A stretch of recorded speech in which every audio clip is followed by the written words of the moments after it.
കുട്ടികളുടെ ഡയറ്റ്, കൊടുക്കേണ്ട ഫുഡുകൾ, ബ്രസ്റ്റ് ഫീഡിങ് എത്ര കാലം വരെ കുട്ടിക്ക് കൊടുക്കാം? 6 മാസം വരെ നമ്മൾ എക്സ്ക്ലൂസീവ് ബ്രസ്റ്റ് ഫീഡിങ് തന്നെ ആയിരിക്കണം. ചോക്കിംഗ് ഹസാർഡ് ഒരു കുട്ടിക്ക് ഉണ്ടായാൽ എന്താണ് ഒരു പേരന്റ് ഉടനെ ചെയ്യേണ്ടത്? കുട്ടി ചോക്ക് ചെയ്യാനുള്ള വേറെ റീസൺസ് എന്തൊക്കെയാണ്?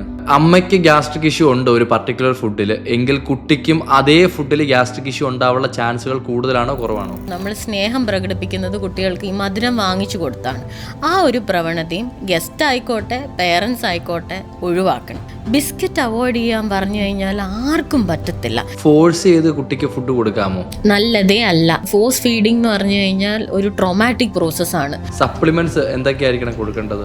ഉറപ്പായിട്ടും കൊടുക്കേണ്ട സപ്ലിമെന്റ് എന്ന് പറഞ്ഞാൽ ബ്രസ്റ്റ് മിൽക്ക് കൊടുക്കുന്ന കുട്ടിക്ക് വൈറ്റമിൻ D3 1 വയസ്സ് വരെ കമ്പൽസറി ആയിട്ട് കൊടുക്കും. ഒന്നാമത്തെ കാര്യം, ഡൗട്ടുകളുടെ ഒരു പെരുമഴയാണ് പല പേരൻസിനും.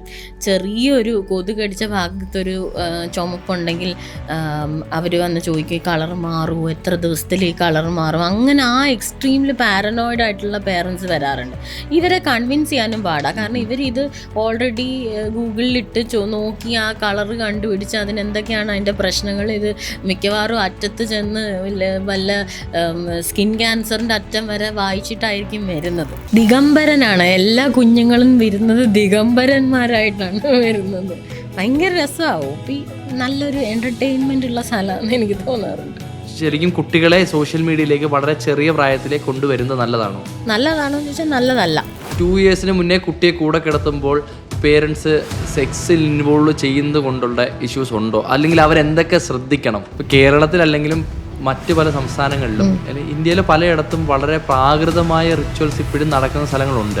കഴിഞ്ഞ വർഷം തോന്നുന്നു ഇതുപോലെ ഏതോ ഒരു സ്ഥലത്ത് ഗരുഡൻ തൂക്കത്തിൻ്റെ കുഞ്ഞിനെ 8 മാസം പ്രായമുള്ള കുഞ്ഞിനെ അമ്മ കയ്യിലെടുത്ത് ഈ തൂക്കുന്ന ആള് എടുത്തു പൊക്കുകയാണ് ചെയ്തത്. എടുത്തു പൊക്കിയിട്ട് ആ കുട്ടി കയ്യിൽ നിന്ന് സ്ലിപ്പായി താഴെ വീണു. പത്തനംതിട്ട ഏഴംകുളം ദേവീക്ഷേത്രത്തിലെ ഗരുഡൻ തൂക്ക് വഴിപാടിനിടെ കുഞ്ഞ് താഴെ വീണു. 8 മാസം പ്രായമുള്ള കുഞ്ഞാണ് തൂക്കക്കാരന്റെ കയ്യിൽ നിന്നും വീണത്. കുഞ്ഞിനെ ആശുപത്രിയിൽ പ്രവേശിപ്പിച്ചിരിക്കുകയാണ്. അപ്പം അങ്ങനെയുള്ള പ്രാക്ടീസസ് കുറച്ചും കൂടെ ലോജിക്കലായിട്ട് ചിന്തിച്ച് അങ്ങനെ അവർക്കൊരു ഡേഞ്ചർ ഉണ്ടാക്കുന്ന ഒരു തരം പ്രാക്ടീസസ് നമ്മൾ പ്രൊമോട്ട് ചെയ്യാൻ പാടില്ല.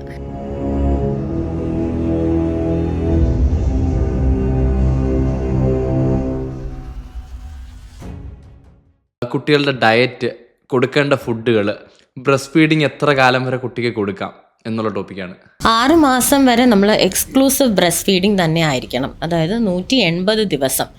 അത് കഴിഞ്ഞ് മാത്രമേ നമ്മുടെ ഗട്ട് മെച്യൂർ ആവത്തുള്ളൂ. ആ ഗട്ട് മെച്യൂർ ആവുന്ന സമയത്ത് മാത്രമേ നമുക്ക് കോംപ്ലിമെൻ്ററി ഫീഡിങ് സ്റ്റാർട്ട് ചെയ്യാൻ പറ്റത്തുള്ളൂ. ഇനീഷ്യലി അതിനെ വീനിങ് എന്നായിരുന്നു പറഞ്ഞുകൊണ്ടിരുന്നത്. അതായത് മുലപ്പാൽ കുടിച്ച് അത് കുറച്ച് കൊണ്ടുവന്ന് നമ്മൾ ആഡഡ് ഫുഡ്സ് കൊടുക്കുന്ന ആ പ്രോസസ്സിനെ വീനിങ് എന്നായിരുന്നു പറഞ്ഞുകൊണ്ടിരുന്നത്.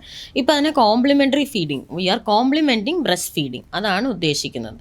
അപ്പോൾ ബ്രസ്റ്റ് ഫീഡിങ് കണ്ടിന്യൂ ചെയ്യുന്ന സമയത്ത് തന്നെ ഓരോരോ ഭക്ഷണ പദാർത്ഥങ്ങൾ ആ കുഞ്ഞിൻ്റെ ഡെവലപ്മെൻറ്റ് അനുസരിച്ച് ആഡ് ചെയ്യുന്ന പ്രോസസ്സാണ് കോംപ്ലിമെൻ്ററി ഫീഡിങ്. ഒരു 6 മാസത്തിൽ തന്നെ കുഞ്ഞിനെ കട്ടി ആഹാരം കൊടുക്കുക എന്ന് പറയുമ്പോഴത്തേക്കും പ്യുവർലി സോളിഡ് ആയിട്ടുള്ള കടിച്ചാൽ പൊട്ടാത്ത സാധനങ്ങൾ നമുക്ക് കൊടുക്കാൻ പറ്റത്തില്ല. ഒരു ലൂസ് പ്യൂറി ഫോമിൽ, അതായത് ഒരു ഇഡലി മാവിൻ്റെയൊക്കെ പരുവത്തിലുള്ള ഫുഡ് വെച്ചാണ് നമ്മൾ ആദ്യം സ്റ്റാർട്ട് ചെയ്യുന്നത്. ആ ഒരു പ്ലേറ്റ് തന്നെ കംപ്ലീറ്റ്ലി ന്യൂട്രീഷ്യസ് ആകണം. അങ്ങനെയാണ് നമ്മൾ വീനിങ് സ്റ്റാർട്ട് ചെയ്യുന്നത്. ഈ 180 ഡേയ്സ് ബ്രസ്റ്റ് ഫീഡിങ് ചെയ്തില്ലെങ്കിൽ കുട്ടിക്ക് എന്തെങ്കിലും കോംപ്ലിക്കേഷൻ ഉണ്ടാവാനുള്ള ചാൻസ് ഉണ്ടോ? പക്ഷേ തീർച്ചയായിട്ടും ഉണ്ടാവാനുള്ള സാധ്യതയുണ്ട്. കാരണം ഏർലി ബ്രസ്റ്റ് ഫീഡിങ് സ്റ്റോപ്പേജ് അല്ലെങ്കിൽ early introduction of complementary feeds, indigestion, malabsorption, അതുപോലെ തന്നെ ചില കേസസിൽ ഇൻഡസെപ്ഷൻ, അതായത് ഒരു കുടലിൻ്റെ ഒരു ഭാഗം കുടലിൻ്റെ മറ്റൊരു ഭാഗത്തിനകത്തേക്ക് കയറി പോകുന്ന അവസ്ഥയാണ് ഇൻഡസെപ്ഷൻ എന്ന് പറയുന്നത്. അങ്ങനെയുള്ള അവസ്ഥകൾ ഉണ്ടാക്കുന്നതായിട്ട് കാണാറുണ്ട്. പേരൻസ് വളരെ ബിസിയാണ്. അപ്പം നമ്മളിനി എന്തൊക്കെ പറഞ്ഞാലും ജോലി ഉണ്ടാവാം, അല്ലെങ്കിൽ എന്തെങ്കിലും കോംപ്ലിക്കേഷൻ കൊണ്ട് ഇപ്പം മിൽക്ക് പ്രൊഡക്ഷൻ ഉണ്ടാവുന്നില്ല, അങ്ങനെയുള്ള പല പല കോംപ്ലിക്കേഷൻ ഉണ്ടല്ലോ. അപ്പം ഏതെങ്കിലും ഒരു പോയിന്റിൽ ഒരു പീഡിയാട്രിഷ്യൻ എന്ന രീതിയിൽ ചോദിക്കുവാണ്, ബ്രസ്റ്റ് മിൽക്കിനെ കോമ്പൻസേറ്റ് ചെയ്യാൻ പറ്റുന്ന എന്തെങ്കിലും മോളിക്യൂൾ ഇതുവരെ ശാസ്ത്രത്തിന് കണ്ടുപിടിക്കാൻ കഴിഞ്ഞിട്ടുണ്ടോ? അത് ബ്രസ്റ്റ് മിൽക്കിനോട് സിമിലർ ആയിട്ടുള്ള എക്സാക്ട് സിമിലർ മോളിക്യൂൾ നമുക്ക് ശാസ്ത്രത്തിന് കണ്ടുപിടിക്കാൻ പറ്റിയിട്ടില്ല. കാരണം bio active components in breast milk cannot be replaced. But breast മിൽക്കിന് നെക്സ്റ്റ് ഓപ്ഷൻ എന്ന് പറയുന്നത് നമ്മുടെ ഡോണർ ഹ്യൂമൻ മിൽക്ക്, അതായത് അതേ പ്രായത്തിലുള്ള കുട്ടികളുടെ അമ്മയുടെ പാസ്ചറൈസ്ഡ് ആയിട്ടുള്ള സീറോളജി സ്ക്രീൻ ചെയ്ത ഡോണർ ഹ്യൂമൻ മിൽക്ക്. എല്ലാ സ്ഥലത്തും അത് അവൈലബിൾ അല്ല, എന്നാലും അവൈലബിൾ ആയ സ്ഥലങ്ങളുണ്ട്. അതും കഴിഞ്ഞിട്ടുള്ള നെക്സ്റ്റ് ഓപ്ഷൻ മാത്രമാണ് നമ്മുടെ ഫോർമുല ഫീഡ്. ഓൾമോസ്റ്റ് ക്ലോസ് ആയിട്ട് ഇപ്പോൾ നമ്മളുടെ എല്ലാ കമ്പനീസും ഫോർമുല ഫീഡ്സ് ഉണ്ടാക്കുന്നുണ്ട്.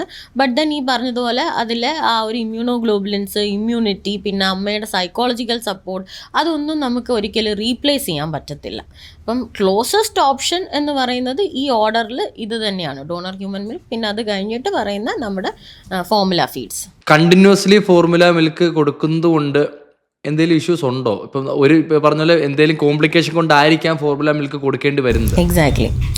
ഫോർമുല ഫീഡ് കൊടുക്കുന്നതിന്, ഫോർമുല ഫീഡ്സ് കൊടുക്കുന്നതിന് നമുക്ക് സ്ട്രിക്റ്റ് ആയ കുറച്ച് ഇൻഡിക്കേഷൻസ് ഉണ്ട്.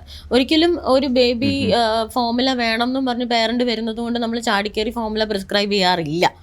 അതിന് ക്രൈറ്റീരിയകളുണ്ട്. ഒന്ന്, റെഗുലർ ആയിട്ടുള്ള ബ്രസ്റ്റ് മിൽക്കിൻ്റെ പ്രൊഡക്ഷൻ കുറവാണ്, അത് കാരണം കുഞ്ഞിന് എന്തെങ്കിലും സിംറ്റംസ്, ഷുഗർ കുറയുക, മൂത്രത്തിൻ്റെ അളവില്ല, കുഞ്ഞ് വെയിറ്റ് ഗെയിൻ ചെയ്യുന്നില്ല, പിന്നെ അമ്മയ്ക്കുള്ള എന്തെങ്കിലും മെഡിക്കൽ ഇഷ്യൂസ്, അങ്ങനെയാണെങ്കിൽ നമ്മൾ ഫോർമുല കൊടുക്കാറുണ്ട്. പിന്നെ ഇപ്പോൾ അമ്മയും കുഞ്ഞും സെപ്പറേറ്റഡ് ആയിട്ടുള്ള ഇഷ്യൂസ്, നമ്മൾ നേരത്തെ പറഞ്ഞതുപോലെ വർക്ക് ആയിരിക്കാം, ചിലപ്പം വേറെ എന്തെങ്കിലും റീസൺ ആയിരിക്കാം, അങ്ങനെയുള്ളപ്പോൾ ഒരു നമുക്കൊരു ബാക്കപ്പ് എന്നുള്ള നിലയിൽ നമ്മൾ ഫോർമുല ഫീഡ്സ് കൊടുക്കാറുണ്ട്. അപ്പോൾ ഈ ബ്രസ്റ്റ് മിൽക്കിൻ്റെ ഗുണം കിട്ടാത്തത് കൊണ്ട് തന്നെ ഫോർമുല ഒരു സെക്കൻഡറി ഓപ്ഷൻ മാത്രമാണ്. ഫോർമുല കറക്റ്റായിട്ട് കലക്കിയാൽ ഏകദേശം ബ്രസ്റ്റ് മിൽക്കിൻ്റെ ഗുണങ്ങളെല്ലാം തന്നെ കിട്ടാറുണ്ട്, ഞാൻ നേരത്തെ പറഞ്ഞത് ഒഴിച്ച്. അപ്പോൾ ഈ ഫോർമുല കലക്കുന്നതിൽ ഭയങ്കര പ്രശ്നങ്ങൾ വരാറുണ്ട്. ഇതിൻ്റെ കറക്റ്റ് അളവല്ല എടുക്കുന്നത്, അല്ലെങ്കിൽ കറക്റ്റ് രീതിയിലല്ല ഇതിനെ കോൺസ്റ്റിറ്റ്യൂട്ട് ചെയ്യുന്നത് എന്നുണ്ടെങ്കിൽ കുഞ്ഞിന് ഡയറിയ, ന്യൂമോണിയ, അങ്ങനത്തെ കാര്യങ്ങൾ വരാറുണ്ട്. പിന്നെ ഓസ്മോളാലിറ്റി എന്ന് പറയും, നമ്മളുടെ ഈ കലക്കുന്ന സാധനത്തിൻ്റെ കോൺസെൻട്രേഷൻ അത് കറക്റ്റ് അല്ലെങ്കിൽ ഇൻഡൈജഷൻ വരാം, ഡയറിയ വരാം, കോൺസ്റ്റിപ്പേഷൻ വരാം. അപ്പം അതെല്ലാം നമ്മൾ ഫോർമുലയിൽ ശ്രദ്ധിക്കേണ്ട കാര്യങ്ങളാണ്. എങ്ങനെ ഒരു പെർഫെക്റ്റ് ഫോർമുല മിൽക്ക് ബ്ലെൻഡ് ചെയ്യാം? ഫോർമുല മിൽക്ക് ആദ്യമായിട്ട് ചെയ്യേണ്ട കാര്യം എന്ന് പറഞ്ഞാൽ പീഡിയാട്രിഷ്യൻ്റെ അടുത്ത് ചെന്ന് ഫോർമുല ഏതാണ് നമ്മളുടെ കുട്ടിക്ക് ആവശ്യം, അത് പ്രീ ടേം ഫോർമുലയാണോ ടേം ഫോർമുലയാണോ, എന്തൊക്കെ ഇൻഗ്രീഡിയൻസ് ആണ്, ചിലപ്പോൾ നമുക്ക് ലാക്ടോസ് ഇൻടോളറൻസ് ഉള്ള കുഞ്ഞുങ്ങളുണ്ട്, അങ്ങനെയാണെങ്കിൽ അതിനനുസരിച്ചുള്ള ഫോർമുല യൂസ് ചെയ്യണം. ആ ഫോർമുലയിൽ ഒപ്റ്റിമം ആയിട്ടുള്ള, അതിപ്പം ഫിനാൻഷ്യലി ആ ഫാമിലിക്ക് അഫോർഡ് ചെയ്യാൻ പറ്റുന്നതായിരിക്കണം, അതുപോലെ തന്നെ ആ ബേബിയുടെ ആ ഒരു പ്രായത്തിനനുസരിച്ചുള്ള എല്ലാ മെറ്റബോളിക് റിക്വയർമെൻറ്റ്സും മീറ്റ് ചെയ്യുന്നതായിരിക്കണം. അങ്ങനെ ഒരു ഫോർമുല ഒരു ഡോക്ടറെ കൊണ്ട് പ്രിസ്ക്രൈബ് ചെയ്യിക്കുക. രണ്ടാമത്തെ കാര്യം, അതിൻ്റെ ബാക്കിൽ തന്നെ സ്ട്രിക്റ്റ് ഇൻസ്ട്രക്ഷൻസ് ഉണ്ട്, എങ്ങനെയാണ് കലക്കേണ്ടത്, ഏത് സ്പൂണാണ് യൂസ് ചെയ്യേണ്ടത്. അതിനകത്ത് തന്നെ ഇപ്പം വരുന്ന എല്ലാ ഫോർമുലയ്ക്കും അതിനകത്ത് സ്കൂപ്പുകളുണ്ട്. അപ്പോൾ ആ സ്കൂപ്പ് എടുത്ത് ചെത്തിയെടുക്കുക എന്നാണ് നമ്മൾ പറയുന്നത്. അതിന് മേളിലോട്ട് ഒരു മല പോലെ ഇരിക്കരുത്, കുഴിഞ്ഞും ഇരിക്കരുത്, ആ എക്സാക്ട് ലെവലിൽ തന്നെ എടുക്കുക. ഒരു ലൂക്ക് വാം വാട്ടർ, വെള്ളം തിളപ്പിച്ച് ആറ്റി അതിനകത്ത് വേണം കലക്കാൻ. ഇത് ചെയ്യുന്ന സമയം നമ്മളുടെ കൈ എല്ലാം വൃത്തിയായിരിക്കണം, യൂസ് ചെയ്യുന്ന പാത്രങ്ങളും വൃത്തിയായിരിക്കണം, പിന്നെ സ്റ്റോർ ചെയ്യുന്നത്. ഇത്രയൊക്കെ കാര്യങ്ങൾ ശ്രദ്ധിച്ചാൽ തന്നെ ഫോർമുല മിൽക്ക് നന്നായിട്ട് നമുക്ക് കോൺസ്റ്റിറ്റ്യൂട്ട് ചെയ്യാൻ പറ്റും. കുട്ടികൾക്ക് ഈ ഫോർമുല മിൽക്ക് അല്ലെങ്കിൽ ബ്രസ്റ്റ് മിൽക്ക് കൊടുക്കുന്നത് എപ്പോഴും ബോട്ടിൽസിലാണല്ലോ. ഒരു ടൈം കഴിഞ്ഞാൽ ചിലപ്പോൾ ട്രാവലിംഗ് ആയിരിക്കും, അല്ലെങ്കിൽ എന്തെങ്കിലും സാഹചര്യങ്ങളുണ്ട്, ബോട്ടിൽസിലായിരിക്കും പൊതുവെ കുറച്ചുകൂടെ കൺവീനിയൻ്റ് ആണല്ലോ ബോട്ടിൽ ഫീഡിങ്. ബോട്ടിൽ ഫീഡിങ് കൊണ്ട് കുട്ടിക്ക് എന്തെങ്കിലും ഇഷ്യൂസ് ഉണ്ടാവാമോ? ഡെഫിനറ്റ്ലി. ബോട്ടിൽ ഫീഡ് എന്ന് പറയുമ്പോഴത്തേക്ക് ഈ പറഞ്ഞതുപോലെ നമ്മളൊരു പാലിനും കുട്ടിക്കും ഇടയ്ക്ക് ഒരു എക്സ്ട്രാ സാധനം വരികയാണല്ലോ. അപ്പം ഈ നേരത്തെ പറഞ്ഞ പോലെ അതിൻ്റെ ഹൈജീൻ ഭയങ്കര ഇമ്പോർട്ടൻ്റ് ആണ്.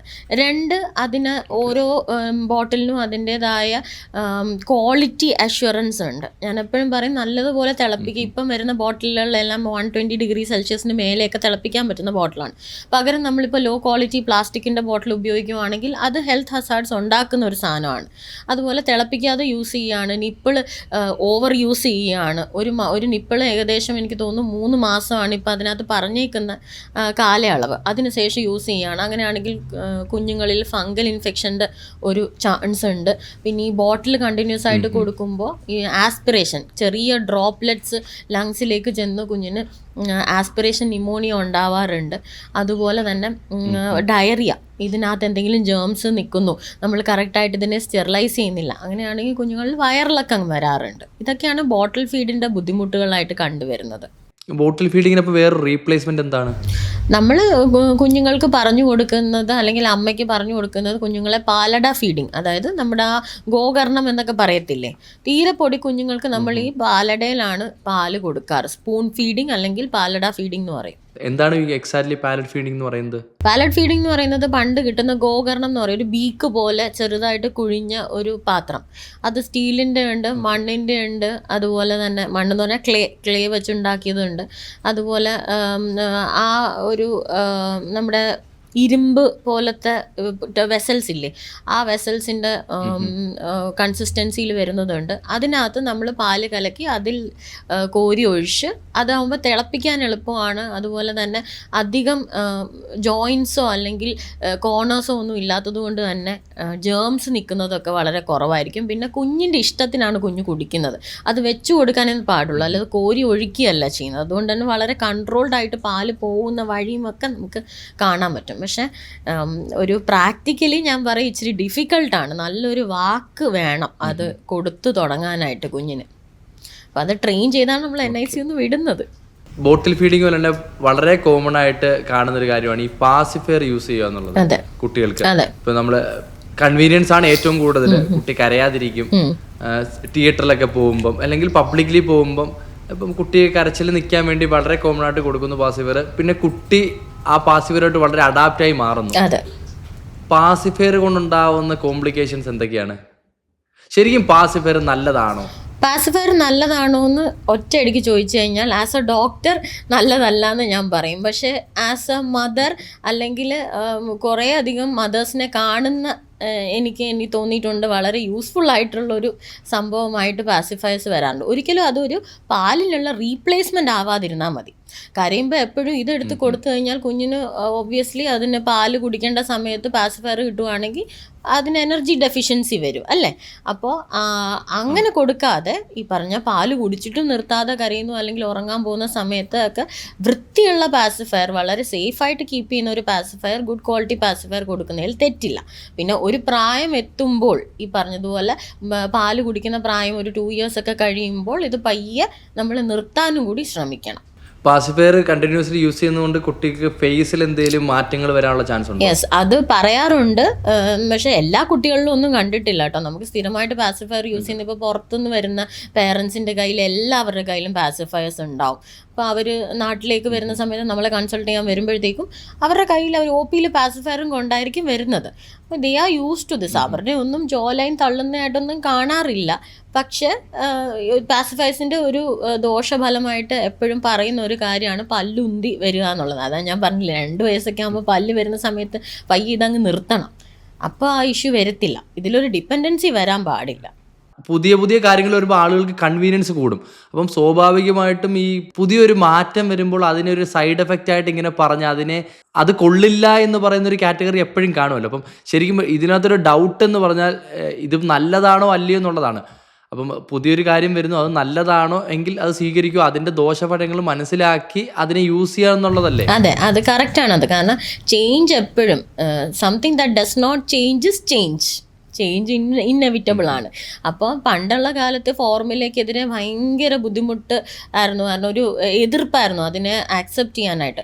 പക്ഷേ ഇപ്പോൾ ഒരു മോർ ദാൻ 50% ഡോക്ടേഴ്സും അതിനോട് ആക്സെപ്റ്റഡ് ആണ്.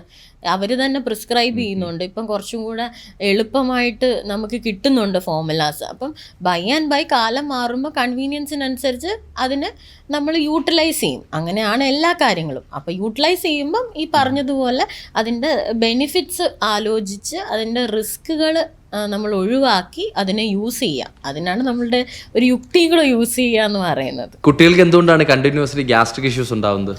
6 മാസം വരെയുള്ള കുട്ടികൾക്കാണ് ഗ്യാസ്ട്രിക് ഇഷ്യൂസ് സാധാരണ വരുന്നത്. കോളിക് എന്നാണ് അതിനെ പറയുന്നത്. ബേസിക്കലി അവർ പാല് മാത്രം കുടിക്കുന്നത് കൊണ്ട്, പിന്നെ ബ്രസ്റ്റ് ഫീഡിങ് പ്രോസസ്സിനകത്ത് ആ സക്ക് വരുന്നത് കൊണ്ട് തന്നെ കുറച്ച് എയർ എപ്പോഴും പാലിൻ്റെ കൂടെ അകത്ത് ചെല്ലുന്നു. അതുപോലെ തന്നെ ഇവർ ഫുൾ ടൈം കിടക്കുവാണ്. നമ്മളെപ്പോലെ ഇറക്റ്റ് പോസ്ചർ അഥവാ നേരെ ഇരിക്കുന്നില്ല ഇവർ. അങ്ങനെ ഉണ്ടെങ്കിൽ മാത്രമല്ല എയർ മുകളിൽ പോയിട്ട് താഴോട്ട് ലിക്വിഡ് പാർട്ടിക്കിൾസ് വരത്തുള്ളൂ. ഫുൾ ടൈം കിടക്കുന്നത് കൊണ്ട് തന്നെ അവരുടെ ആ പൊസിഷൻ കാരണമാണ് ഗ്യാസ് കൂടുതലായിട്ട് വരുന്നത്. സോ എപ്പോഴും കുട്ടിയെ ലിഫ്റ്റ് ചെയ്ത പോസ്റ്ററിൽ കിടത്തണമെന്നാണോ പറയുന്നത്? അല്ല, ഒരു 45 ഡിഗ്രി വരെ അപ്പർ പോർഷൻ നമുക്ക് അപ്പർ ബോഡി ഒന്ന് പൊക്കി വെക്കാം, 30 to 45 ഡിഗ്രി വരെ പൊക്കി വെക്കാം. കാരണം ആ ഷോൾഡർ മുതൽ പൊക്കി വെക്കുന്ന ആ ഒരു പൊസിഷൻ ഗ്യാസ് കുറയ്ക്കാൻ ഹെൽപ്പ് ചെയ്യും. പിന്നെ ഇവർ ഗ്യാസിൻ്റെ കൂടെ എപ്പോഴും പാലും കൂടി കുറച്ച് വായിലേക്ക് കൊണ്ടുവരും. ആ പാൽ അവിടെ നിൽക്കും. അപ്പോൾ അവർക്ക് ബ്രീത്തിങ്ങിനെ അത് അഫക്റ്റ് ചെയ്യാറുണ്ട്. അങ്ങനെ നമ്മൾ കേട്ടിട്ടില്ലേ, രാത്രി കിടന്ന് പാല് വായിൽ വെച്ച് ബേബി ചോക്ക് ചെയ്യുന്നു എന്നൊക്കെ.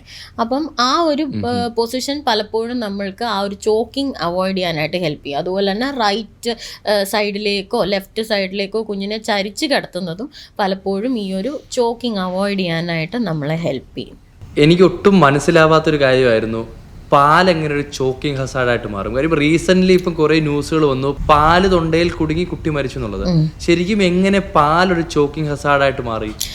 പാല് ചോക്കിംഗ് ഹസാർഡായിട്ട് മാറുന്നതിൻ്റെ കാര്യം എന്ന് പറഞ്ഞു കഴിഞ്ഞാൽ ഒന്ന് ഈ റിഫ്ലെക്സ് ആണ്. കാരണം ഇവർ ഈ ഗ്യാസ് മുകളിലേക്ക് ബേർപ്പ് ചെയ്യുന്ന സമയത്ത് കുറച്ച് എമൗണ്ട് ഓഫ് പാല് അവരുടെ വായിലേക്ക് വരും. പലപ്പോഴും ഈ കുഞ്ഞുങ്ങളിൽ ഞാൻ ബ്രസ്റ്റ് ഫീഡിങ് പറഞ്ഞ കാര്യമാണ്, നമ്മൾ സ്വോളോ സക്ക് കോർഡിനേഷൻ, അതായത് പാല് വലിച്ചെടുക്കുന്നു, അത് താഴേക്ക് വിഴുങ്ങുന്നു, അത് വയറിലെത്തുന്നത് വരെയുള്ള മൂവ്മെൻറ്റ്, ഈ ഒരു മൂവ്മെൻറ്റ് പല കുട്ടികളിലും മെച്യൂർ ആയിരിക്കത്തില്ല.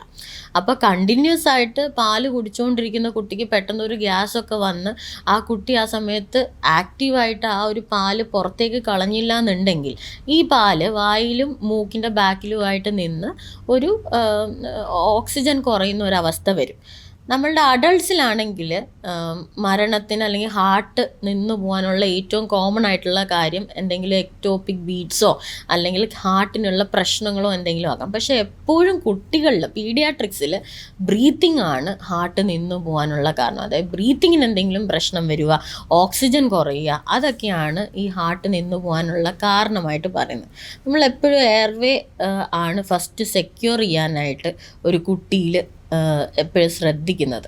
അങ്ങനെയാണ് ഈ പാല് ഒരു ചോക്കിംഗ് ഹസാർഡായിട്ട് മാറുന്നത്. അങ്ങനെ ഒരു ചോക്കിംഗ് ഹസാർഡ് ഒരു കുട്ടിക്ക് ഉണ്ടായാൽ എന്താണ് ഒരു പേരന്റ് ഉടനെ ചെയ്യേണ്ടത്? അതിന് മെനുവേഴ്സ് ഉണ്ട്. മെനുവേഴ്സ് എന്ന് പറഞ്ഞു കഴിഞ്ഞാൽ ഇങ്ങനെ വായിൽ പാല് നിൽക്കുകയാണെങ്കിൽ എന്ത് ചെയ്യാമെന്നുള്ളത് നമ്മൾ പറഞ്ഞ് മനസ്സിലാക്കി കൊടുക്കാറുണ്ട്. പാല് കുടിക്കുമ്പോൾ മണ്ടയ്ക്ക് കയറി എന്നും പറഞ്ഞിട്ട് അമ്മമാർ കൊണ്ടുവരാറുണ്ട്. അത് ഈ വായിൽ പാല് വെച്ചിട്ട് ഇവർ പെട്ടെന്ന് ശ്വാസം പിടിച്ചു വെക്കും, എന്നിട്ട് പെട്ടെന്ന് നീല കളറൊക്കെ ആയി കുഞ്ഞ് അനങ്ങാതെയൊക്കെ ആവും. അങ്ങനെയുള്ളപ്പോൾ പാല് ആക്റ്റീവ്ലി കുടിച്ചുകൊണ്ടിരിക്കുന്ന കുട്ടിയാണെങ്കിൽ ആ കുട്ടിയെ തോളത്തേക്കിട്ട് നമ്മൾ നന്നായിട്ട് തട്ടി ആ വായൊന്ന് തുറന്ന് ഉള്ളിലെ പാലെല്ലാം പുറത്ത് കളയുകയാണ് ചെയ്യുക. ഈ സമയത്ത് പാനിക് ആവാൻ പാടില്ല. അതാണ് ഫസ്റ്റ് തിങ്. രണ്ടാമത്തെ കാര്യം എന്ന് പറഞ്ഞു കഴിഞ്ഞാൽ ഈ സമയത്ത് ആ പാലെല്ലാം പുറത്തു പോയി കുഞ്ഞ് ആക്റ്റീവായിട്ട് കരയുന്നു എന്നുണ്ടെങ്കിൽ നമ്മൾ പേടിക്കേ വേണ്ട. പയ്യെ സമയമെടുത്ത് മൂക്കിൽ പാലൊക്കെ ഉണ്ടെങ്കിൽ ഒരു ഡോക്ടറെ കാണിക്കാനായിട്ട് കൊണ്ടുപോകാം. സപ്പോസ് ഇതൊക്കെ മുകളിലോട്ട് കുഞ്ഞിനെ കൊണ്ടുപോയി വെച്ച് ആ തല പൊക്കി വെച്ച സ്റ്റേറ്റിലും പാല് പുറത്തേക്ക് വന്നില്ല എന്നുണ്ടെങ്കിൽ നമ്മൾ കുഞ്ഞിനെ മടിയിലേക്ക് കിടത്തി ഒരു 5 പ്രാവശ്യം ബാക്കിലായിട്ട് നമ്മുടെ ആ പുറം ഭാഗത്തായിട്ട് നന്നായിട്ട് പ്രസ് ചെയ്ത് കുഞ്ഞിനെ അടിച്ച് ആ സമയത്ത് കുഞ്ഞിൻ്റെ തല താഴെയും ബോഡി മുകളിലേക്കും ആയിരിക്കണം. അതായത് ഒഴുകിപ്പോണം ആ പാല്. അങ്ങനെ ചെയ്ത് ആ വാ ഓപ്പൺ ചെയ്ത് പാല് പുറത്തേക്ക് വേണം. ആ സമയത്ത് കുഞ്ഞ് ബ്രീത്ത് ചെയ്യോ ക്രൈ ചെയ്യോ ചെയ്യുകയാണെങ്കിൽ നമുക്ക് ഈ 5 പ്രാവശ്യം എന്നുള്ളത് എപ്പോഴാണോ ആ ബ്രീത്തിങ് കറക്റ്റ് ആവുന്നത് അപ്പോൾ സ്റ്റോപ്പ് ചെയ്യാം. ഇല്ലെങ്കിൽ ആ ബ്രീത്തിങ് എസ്റ്റാബ്ലിഷ് ആവുന്നത് വരെ അത് ചെയ്യണം. കുട്ടി ചോക്ക് ചെയ്യാനുള്ള വേറെ റീസൺസ് എന്തൊക്കെയാണ് അതർ ദാൻ മിൽക്ക്? ഇപ്പം ന്യൂ ബോൺസിലാണെങ്കിൽ മിൽക്ക് തന്നെയാണ് കോമൺ ആയിട്ട്. പക്ഷെ ഒരിക്കലും ഒരു ടേം ആക്റ്റീവ് ബേബി, മാസം തികഞ്ഞ ബേബി ചോക്ക് ചെയ്യാനുള്ള സാധ്യത വളരെ കുറവാണ്. മിക്കവാറും എന്തെങ്കിലും അണ്ടർലൈൻ കോഴ്സസ്, എന്തെങ്കിലും ഡിസീസസ് കുഞ്ഞിനുണ്ടാവും. ചിലപ്പോൾ ഒരു ഫിറ്റ്സ് പോലൊക്കെ വന്നിട്ടായിരിക്കും ചോക്ക് ചെയ്യുന്നത് പാലുമായിട്ട്. അല്ലെങ്കിൽ മാസം തികയാത്ത കുട്ടിയായിരിക്കും, വെയിറ്റ് കുറഞ്ഞ കുട്ടിയായിരിക്കും. അപ്പോൾ അതൊക്കെയാണ് ന്യൂ ബോൺസിൽ കോമൺ. പിന്നെ പീഡിയാട്രിക് ഏജ് ഗ്രൂപ്പ് വരുമ്പോഴത്തേക്കും ഈ താഴേന്ന് ഓരോ ബട്ടൺ ബാറ്ററി, നമുക്ക് കുറേ കേസസ് നമ്മുടെ പീഡിയാട്രിക് PG ലൈഫിൽ കണ്ടിട്ടുണ്ട്. ബട്ടൺ ബാറ്ററി വിഴുങ്ങുക, അതുപോലെ ചെറിയ കോയിൻ വിഴുങ്ങുക, കപ്പലണ്ടി, പിന്നെ ഈ വെറ്റയും പാക്കിൻ്റെ പാക്കില്ലേ, പാക്ക്, ഇതെല്ലാം വിഴുങ്ങി ബട്ടൺസ് ഒക്കെ വായിലിട്ട് ടോയ്സിൻ്റെ ഭാഗത്തെ ലൂസായിട്ടുള്ള ചെറിയ സാധനങ്ങളൊക്കെ വിഴുങ്ങി കൊണ്ടുവരാറുണ്ട്. അതും ചോക്കിങ്ങിൻ്റെ ഒരു കോമൺ റീസൺ ആണ്. ഇങ്ങനെ ചോക്ക് ചെയ്ത് കഴിഞ്ഞാൽ നേരത്തെ നമ്മൾ പറഞ്ഞ അതേ പ്രൊസീജിയർ തന്നെ ആയിരിക്കും അപ്പോഴും ചെയ്യേണ്ടത്? അതേ പ്രൊസീജിയർ തന്നെ, അതേ പ്രൊസീജിയർ. ഇതെല്ലാം ഈ പറഞ്ഞതുപോലെ അപ്പർ എയർവേയിൽ നിൽക്കുകയാണ്, ഒരു പരിധിക്ക് താഴെ പോയിട്ടില്ല എന്നുണ്ടെങ്കിൽ ഈ മനുവർ ഉടനെ തന്നെ ചെയ്യുവാണെങ്കിൽ ഒത്തിരി ഹെൽപ്പ് ചെയ്യും. 90% നമുക്ക് ഈ ചോക്കിങ് റിലീവ് ചെയ്യാൻ പറ്റും. അമ്മയ്ക്ക് ഗ്യാസ്ട്രിക് ഇഷ്യൂ ഉണ്ട് ഒരു പർട്ടിക്കുലർ ഫുഡിൽ എങ്കിൽ കുട്ടിക്കും അതേ ഫുഡിൽ ഗ്യാസ്ട്രിക് ഇഷ്യൂ ഉണ്ടാവാനുള്ള ചാൻസുകൾ കൂടുതലാണോ കുറവാണോ? നിർബന്ധമേ ഇല്ല. ഗ്യാസ് ഉള്ള ഭക്ഷണങ്ങൾ കഴിക്കുമ്പം ഇപ്പം പൊട്ടറ്റോ പോലുള്ള സാധനങ്ങൾ നമുക്ക് എല്ലാവർക്കും ഒരു പരിധി വരെ ഗ്യാസ് ഉണ്ടാവും. പക്ഷെ അതിൻ്റെ ടോളറൻസ് ലെവൽ ഓരോ ആൾക്കാരിലും വ്യത്യാസമാണ്. സെയിം തിങ് അമ്മ കഴിക്കുന്നത് കൊണ്ട് ഗ്യാസ് വരണം നിർബന്ധമൊന്നുമില്ല. പക്ഷെ ഒത്തിരി ഗ്യാസ് പ്രൊഡ്യൂസ് ചെയ്യുന്ന ഫുഡുകൾ അവോയ്ഡ് ചെയ്യാനാണ് നമ്മളെപ്പോഴും അമ്മമാരോട് പറയുക. അടുത്തത് എനിക്ക് വളരെ ഇൻട്രസ്റ്റിംഗ് ആയിട്ടുള്ള എനിക്ക് വേണ്ടൊരു ടോപ്പിക്കാണ്. ഞാൻ പേഴ്സണലി ഇത് ചോദിക്കണം, ഞാൻ ആഗ്രഹിച്ചുണ്ടാക്കിയൊരു ക്വസ്റ്റ്യനാണ്. ഞാൻ കഴിഞ്ഞ കുറച്ച് നാളായിട്ട് ഒരു ഫിറ്റ്നസ് ട്രെയിനറായിട്ട് വർക്ക് ചെയ്യുക. അപ്പം ഒബ്വിയസ്ലി വെയിറ്റ് ലോസ് എന്നൊരു കാറ്റഗറിക്കായിരിക്കും എനിക്ക് വരുന്നത്. അപ്പോൾ എൻ്റെ അടുത്ത് വെക്കേഷൻ ടൈമിൽ കുറേ കുട്ടികൾ വരും എന്ന് വെച്ചാൽ പേരൻസ് കൊണ്ടാക്കും. അപ്പം ഇവരുടെ എല്ലാം അൾട്ടിമേറ്റ് എയിം എന്ന് പറഞ്ഞാൽ കുട്ടിക്ക് വെയിറ്റ് ലോസ് കൊടുക്കുക എന്നുള്ളതാണ്. അപ്പം തീരെ ആക്റ്റീവ് അല്ല കുട്ടി. അപ്പം ഫോണിൽ ഈ പറഞ്ഞ പോലെ ഫോണുമായിട്ട് ഒരു ലോകം, വേറൊരു യൂണിവേഴ്സാണ് ഇവർക്ക്.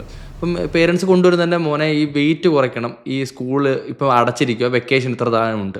അപ്പം ഇവർത്തെല്ലാം നമ്മൾ ആദ്യം പറയുന്നത് ഷുഗർ കഴിക്കരുതെന്നാണ്. ഷുഗർ കഴിക്കുന്നത് പറഞ്ഞാൽ ഇവരുടെ ടൈമിൽ സ്നാക്സ്, ചോക്ലേറ്റ് പോലുള്ളത്, ഐസ്ക്രീം ഉള്ള സ്നാക്സ് കഴിക്കില്ലെന്നാണ്. പക്ഷെ ഇവർക്കിത് യാതൊരു ഇതിലും കൺട്രോൾ ചെയ്യാൻ പറ്റുന്നില്ല.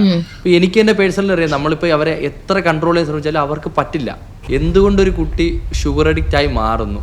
നമുക്കിത് എവിടം കൊണ്ട് നിർത്താം? ശരിക്കും പേരൻസ് അല്ലേ ഇതിൻ്റെ അൾട്ടിമേറ്റ് കാരണം? അത് ഈ പറഞ്ഞതുപോലെ ഷുഗർ ഹാപ്പി ബർത്ത്ഡേ എന്ന് പറഞ്ഞില്ലേ, ആ happy birthday sugar is for ശരിക്കും പറഞ്ഞാൽ ഗസ്റ്റിന് കൊടുക്കാനാണ്. ഒരു 2 വയസ്സ് വരെ ഷുഗറോ സോൾട്ടോ ആഡഡ് ആയിട്ട് കുട്ടിക്ക് കൊടുക്കരുത് എന്ന് തന്നെയാണ് പറയുന്നത്. അപ്പോൾ മുലപ്പാലിൽ തന്നെ ആവശ്യത്തിന് സോഡിയം ക്ലോറൈഡ് ഉണ്ട്, ഉപ്പിൻ്റെ കണ്ടൻറ്റും ഉണ്ട്, ഷുഗർ ഡെക്സ്ട്രോസ് അതിനകത്ത് തന്നെ ഉണ്ട്. ഇപ്പം നമ്മൾ അല്ലാതെ കൊടുക്കുന്ന പാലിനകത്തും ഇപ്പോൾ ഫ്രൂട്ട്സിനകത്താണെങ്കിൽ പോലും ഓൾറെഡി നാച്ചുറൽ ഷുഗേഴ്സ് ഉണ്ട്. നമ്മൾ ഈ ഷുഗർ അവോയ്ഡ് ചെയ്യണമെന്ന് പറയുന്നത് എന്ത് ഷുഗറാണ്? റിഫൈൻഡ് ഷുഗർ അവോയ്ഡ് ചെയ്യുക എന്നാണ് പറയുന്നത്. അപ്പം ഷുഗർ എന്തുകൊണ്ടാണ് എല്ലാവർക്കും പ്രിയപ്പെട്ടതാവുന്നത്? Because it gives dopamine rush, ഒരു ഗുഡ് ഹാപ്പി ഹോർമോൺ റഷ് തരുന്നു. അതുകൊണ്ടാണ് നമുക്ക് ഷുഗറിനോടൊരു അറ്റാച്ച്മെൻറ്റ് വരുന്നത്. ആദ്യം മുതലേ ഈ കോംപ്ലിമെൻ്ററി ഫീഡിങ് സ്റ്റാർട്ട് ചെയ്യുന്ന സമയം മുതലേ ഷുഗറിൻ്റെ അളവ് നമ്മൾ നിയന്ത്രിച്ചാൽ ഒരു പരിധി വരെ കുട്ടികൾക്ക് നമുക്ക് ഷുഗറിനോടുള്ള ക്രേവിങ് ഒഴിവാക്കാം. പറഞ്ഞ പോലെ ബേക്കറിയിലാണെങ്കിലും സ്നാക്സിലാണെങ്കിലും നമ്മൾ സ്നേഹം പ്രകടിപ്പിക്കുന്നത് കുട്ടികൾക്ക് ഈ മധുരം വാങ്ങിച്ചു കൊടുത്താണ്. ആ ഒരു പ്രവണതയും ഗസ്റ്റ് ആയിക്കോട്ടെ പേരൻസ് ആയിക്കോട്ടെ ഒഴിവാക്കണം. പ്രത്യേകിച്ച് അപ്പൂപ്പൻ അമ്മൂമ്മമാരായിരിക്കും. പേരൻസ് പറഞ്ഞാലും കുട്ടികളല്ലേ ഇത് കഴിച്ച് വളരേണ്ട, അവരെന്തായാലും കഴിക്കത്തില്ലേ, എന്തായാലും കഴിക്കും, അപ്പോൾ പിന്നെ എന്തിനാ നേരത്തെ കഴിച്ച് ഇവരെ അത് ബുദ്ധിമുട്ടിക്കുന്നത്? അത് കൊടുക്കാതിരിക്കുക. അതിൻ്റെ ഏറ്റവും വലിയ എക്സാമ്പിളാണ് ബിസ്ക്കറ്റ് അവോയ്ഡ് ചെയ്യാൻ പറഞ്ഞു കഴിഞ്ഞാൽ ആർക്കും പറ്റത്തില്ല. ബിസ്ക്കറ്റ് ഒരു എന്താ പറയുന്നത് നോൺ ന്യൂട്രിറ്റീവ് സബ്സ്റ്റൻസിനകത്ത് വരുന്ന സാധനമാണ് ബിസ്ക്കറ്റ്. നമ്മൾ അപ്രോച്ച് ടു ഒബീസിറ്റി എന്ന് പറഞ്ഞ പീഡിയാട്രിക് ടോപ്പിക്കിനകത്ത് പറയുന്ന കുറച്ച് കാര്യങ്ങളുണ്ട്. ജങ്ക്സ് അവോയ്ഡ് ചെയ്യുക. അതിൻ്റെ സ്പെല്ലിംഗ് എന്ന് പറഞ്ഞാൽ JUNCS.